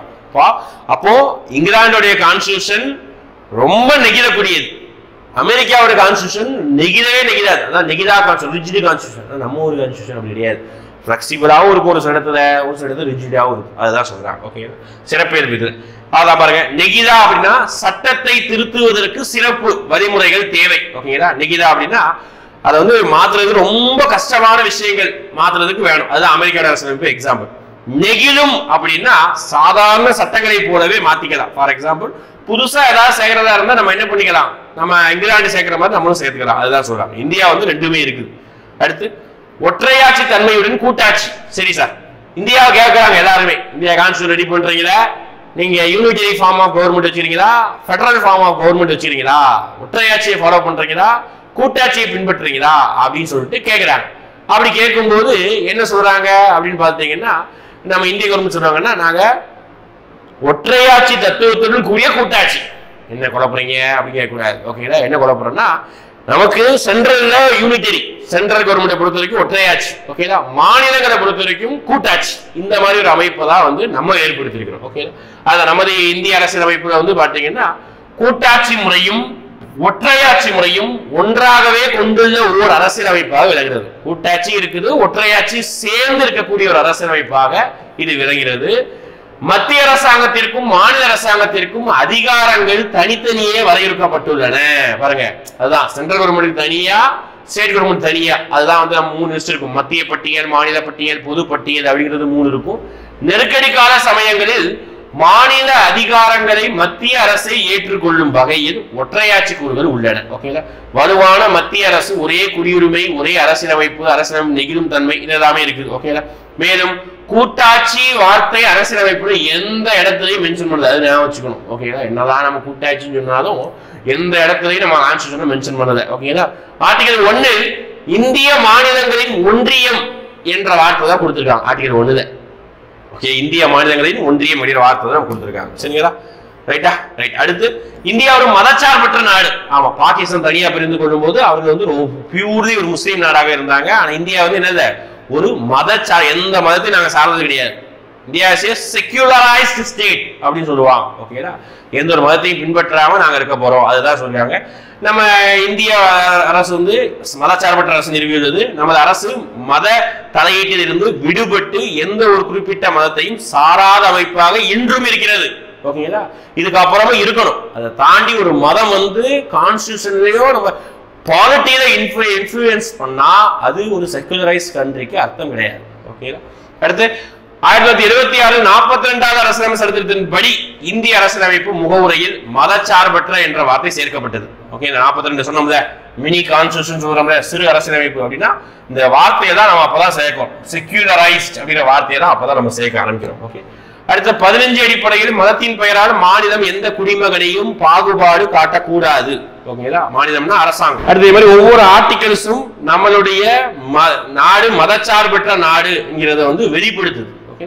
அடுத்து பாராளுமன்ற முறை அரசாங்கம். ஆமா, இந்தியா என்ன முறையான அரசாங்கம்? ஒரு பாராளுமன்ற முறை அரசாங்கம். இப்போ அமெரிக்கா எடுத்துக்கிட்டீங்கன்னா பிரசிடென்சியல் ஃபார்ம் ஆஃப் கவர்மெண்ட் சொல்லுவாங்க. அதிபர் தலைமையில தான் ஆட்சி. ஆனா இங்க மக்களால் தேர்ந்தெடுக்கப்பட்ட பாராளுமன்றத்தின் உறுப்பினர்களால் உருவாக்கக்கூடிய ஆட்சி தான் இந்த அமைப்பு. ஓகே, பாராளுமன்ற முறை அரசாங்கம் அப்படின்னு சொல்றாங்க. சரிங்களா? அதுல நமக்கு என்ன 2 அமைப்பு இருக்குது, மக்களவை, மாநிலங்களவை. நேரடியாக மக்களால் தேர்ந்தெடுக்கப்பட்ட உறுப்பினர்கள் மக்களவையாகவும், மறைமுகமாக எம்எல்ஏக்களால் தேர்ந்தெடுக்கப்பட்ட உறுப்பினர்களை மாநிலங்களவையாகவும், லோக்சபா, ராஜ்யசபா அப்படின்னு சொல்லிட்டு 2 அமைப்பை நாடாளுமன்றம் கொடுக்குது. Bicameralism. ஓகேங்களா? நம்ம வந்து யூகே இருந்து இந்த அமைப்பு வந்து எடுத்துருப்போம். ஓகே, அதுக்கப்புறம் நம்ம அரசியலமைப்பிலேயே மிக முக்கியமான ஒரு அமைப்பு மேக்னா கார்ட்டா அப்படின்னே சொல்லுவாங்க. அதுதான் நம்மளுடைய ஃபண்டமெண்டல் ரைட்ஸ், அடிப்படை உரிமைகள் என்ற அமைப்பு. ஓகேங்களா? என்ன அமைப்பு இது? பகுதி 3ல கொடுத்திருப்பாங்க, 12ல இருந்து ஆர்டிகல் 35 கொடுத்திருப்பாங்க. கிட்டத்தட்ட ஒரிஜினல் கான்ஸ்டிடியூஷன்ல 7 அடிப்படை உரிமைகள் இருந்தது. ஆனா இன்னைக்கு வந்து 5 அடிப்படை உரிமைகள் இருக்குது. ஓகேங்களா? ஓகேங்களா? சமத்துவ உரிமை, சுதந்திர உரிமை, சுதந்திரத்துக்கு எதிரான உரிமை, மத சுதந்திரத்துக்கான உரிமை, கல்வி மற்றும் பண்பாடு உரிமை. ஓகேங்களா? கல்வி இருக்குது, கல்வி மற்றும் பண்பாடு உரிமை, அரசியலமைப்புக்கு உட்பட்ட தீர்வு காண உரிமை. இது ஆர்டிகல் 31 மட்டும் டெலீட் பண்ணிருப்பாங்க. ஓகே, நம்ம ஃபண்டமெண்டல் ரைட்ஸ் தனியா ஒரு வீடியோஸ் பார்க்கலாம். அது 31 மட்டும் நம்ம என்ன பண்ணிருப்பாங்க? டெலீட் பண்ணிருப்பாங்க. சரிங்களா? அடுத்து இந்தியாவில் வயது வந்தோர் வாக்களிக்கும் முறை. ஆமா, மற்ற நாடுகள் தான் எடுத்து பார்த்துக்கிட்டீங்கன்னா ஆண்கள் மட்டும்தான் வாக்களிக்க முடியும். இன்னும் மற்ற நாடு எடுத்துக்கிட்டீங்கன்னா யார் கவர்மெண்ட்டுக்கு டாக்ஸ் பே பண்றாங்களோ அவங்க மட்டும் தான் ஓட்டு போட முடியும். இந்த மாதிரி விஷயம் தான் இருக்கும். ஆனா இந்தியாவில் அப்படி கிடையாது. ஒரு வயசு தாண்டிட்டீங்கனாலே நீ ஆணு பெண்ணு ஜாதி மதம் எதையும் பார்க்க மாட்டோம், எல்லாருக்கும் ஓட்டுரிமை. அதுதான் இந்தியா, செகுலரைஸ்ட். ஓகேவா? எந்த ஒரு பாகுபாடு பார்க்கறத அதுதான் இந்தியா சொல்றோம். அப்போ ஃபர்ஸ்ட் தொடக்கத்துல 21 வயசு இருந்ததுப்பா. ஓகே, 21 வயசு பூர்த்தி அடைந்தவர்கள் மட்டுமே தொடக்கத்துல ஓட்டு போட முடியும். அதுக்கப்புறம் நம்ம என்ன பண்ணிட்டோம்? 1988 ஒரு அமெண்ட்மெண்ட் கொண்டு வந்தோம். 61வது அமெண்ட்மெண்ட் அடிப்படையில 89 நடைமுறைக்கானது. 21ல இருந்து வயசை 18ஆ குறைச்சிட்டோம். நிறைய நாடு வந்து வயசு கம்மியா தான் வச்சிருக்காங்க. ஃபியூச்சர்ல நம்ம என்ன பண்ணலாம்? 18ல இருந்து 16 17ஆ கூட மாத்தலாம், வாய்ப்புகள் இருக்குது. நிறைய நாடுகள் ஏஜ் கம்மி பண்ணிட்டாங்க. நம்ம ஊர் தான் நம்ம இளைஞர்களுக்கு என்ன ஆயிடுச்சு? 16 17 வயதுகளிலேயே அரசியல் குறித்து நல்ல விழிப்புணர்வு இருக்குது. ஓட்டு போடக்கூடிய வயதை மேலும் குறைக்கலாம், வாய்ப்புகள் இருக்குது. ஆனா குறைத்த ஆல்ரெடி கம்மி பண்ணக்கூடிய அமெண்ட்மெண்ட் கேட்பாங்க. 61வது அமெண்ட்மெண்ட் அரசியலமைப்பு சட்டத்திருத்தம் 1988 18ஆ எடுக்கிறாங்க. ஓகே, அடிப்படை உரிமை மாதிரி அடிப்படை கடமைகளையும் கொடுத்திருக்காங்க. ஓகே, நம்மளுடைய பகுதி 4A கொடுத்திருக்காங்க. 1976ல கொண்டு வந்தாங்க. 10 கடமை ஃபர்ஸ்ட் கொண்டு வந்தாங்க. அடுத்து ஒரு கடமை சேர்க்கப்பட்டது. ஓகேங்களா? அப்புறம் டிபிஎஸ்பி. அப்போ இந்தியாவுடைய குடியுரிமை என்னன்னா ஒற்றை குடியுரிமை அப்படி சொல்லுவாங்க. சிங்கிள் சிட்டிசன்ஷிப், ஒரே குடியுரிமை தான். ஓகேங்களா? ஆனா அமெரிக்கா எடுத்துக்கிட்டீங்கன்னா இரட்டை குடியுரிமை இருக்கும். மத்திய அரசுக்கு ஒரு குடிமுறையும் மாநில அரசுக்கு ஒரு குடிமுறை இருக்கும். ஆனா இந்தியாவில் அப்படி கிடையாது. நம்ம சொல்றது இங்க இந்தியன் சிட்டிசன் அப்படின்னு சொல்லுவோம். தமிழ்நாடு சிட்டிசன் தனியா, கர்நாடகா சிட்டிசன் தனியா அப்படி நம்ம சொல்ல மாட்டோம். அதுதான் ஒற்றை குடியுரிமை. ஓகேங்களா? இந்தியாவுடைய குடியுரிமை. அமெரிக்கால வந்து இரட்டை இரு குடியுரிமை இருக்கும். ஓகேங்களா? ரைட். அடுத்து பாருங்க. அடுத்து இந்தியாவில் 3 அடுக்கு அரசாங்கம் இருக்கு சொல்லுவாங்க. ஓகே, என்னது? 3 அடுக்கு அரசாங்கம். ஓகே, என்ன சார் 3 அடுக்கு அரசாங்கம்? Central government, state government, panchayat, அப்படி இல்லைன்னா முனிசிபாலிட்டி அப்படின்னு சொல்லிட்டு 3 அடுக்கு அரசாங்கம் இருக்கு. அதுதான் இதை சொல்றாங்க. அதுதான் நம்ம அமெண்ட்மெண்ட் 23வது அமெண்ட்மெண்ட் 24வது அரசாங்க சட்டத்தின் அடிப்படையில இந்த 3 அடுக்கு அரசாங்கம் வந்து கொண்டு வரப்பட்டது. ஓகேங்களா? இது நம்ம பஞ்சாயத்து ராஜ்ல தனியே நம்ம பெரிய வீடியோ பார்க்கணும். அடுத்து அரசின் கொள்கை நெறிமுறைகள். அப்ப டிபிஎஸ்பி சொல்லுவாங்க, directive principles of state policy. ஓகேங்களா? இதுதான் இந்திய அரசியலமைப்பிலே மிக முக்கியமான அம்சம் சொல்லிட்டு அம்பேத்கரே சொல்லியிருக்காரு. ஏன்னா அரசாங்கம் மக்களுக்கு என்ன செய்யணும் அப்படிங்கிற விஷயத்த இந்த ஒரு டிபிஎஸ்பி தான் நமக்கு தெளிவா சொல்லுது. ஓகேங்களா? ரைட்டா? அப்போ நம்ம கான்ஸ்டிடியூஷனுடைய முதல் பார்ட்டா இருக்கக்கூடிய மேக்கிங் ஆஃப் கான்ஸ்டிடியூஷன். ஓகேங்களா? அரசியலமைப்பு உருவான விதத்தை பத்தி ரொம்ப டீட்டெயிலா நம்ம பார்த்துட்டோம் 1 ஹவருக்கு மேல. அடுத்த டாபிக்ல நம்ம பிரியாம்பிள் முகவுரை அப்படிங்கிற ஒரு டாபிக் நம்ம பார்க்கலாம். ஓகேங்களா? அப்ப இந்த டாபிக்ல நம்ம நடத்துற விஷயத்த லாஸ்டா ஒரு 5 கேள்விகளாக நம்ம என்ன செய்யலாம் கேட்கிறோம். அதுக்கு நீங்க என்ன பண்ணுங்க அப்படின்னு கமெண்ட் செக்ஷன்ல கேள்விகளுக்கு மென்ஷன் பண்ணுங்க. ஓகேங்களா? அப்ப எனக்கு ஃபர்ஸ்ட் அரசியலமைப்பு ஏற்றுக்கொள்ளப்பட்ட நாள் எந்த நாள், அதை என்ன தினமாக கொண்டாடுறோம். ஓகேங்களா? 1. அடுத்து நம்ம அரசியலமைப்பு நிர்ணய சபையுடைய முதல் மீட்டிங். ஓகேங்களா? ஃபர்ஸ்ட் மீட்டிங் வந்து எப்போ நடைபெற்றது அந்த டேட்டை கமெண்ட் பண்ணுங்க. 2 டேட் சொல்லியாச்சு. அடுத்து இந்திய அரசியலமைப்பு நிர்ணய சபையுடைய துணை தலைவர்கள் 2 பேர் இருப்பாங்க சொன்னேன், அவருடைய பெயர் என்ன அதை கமெண்ட் பண்ணுங்க.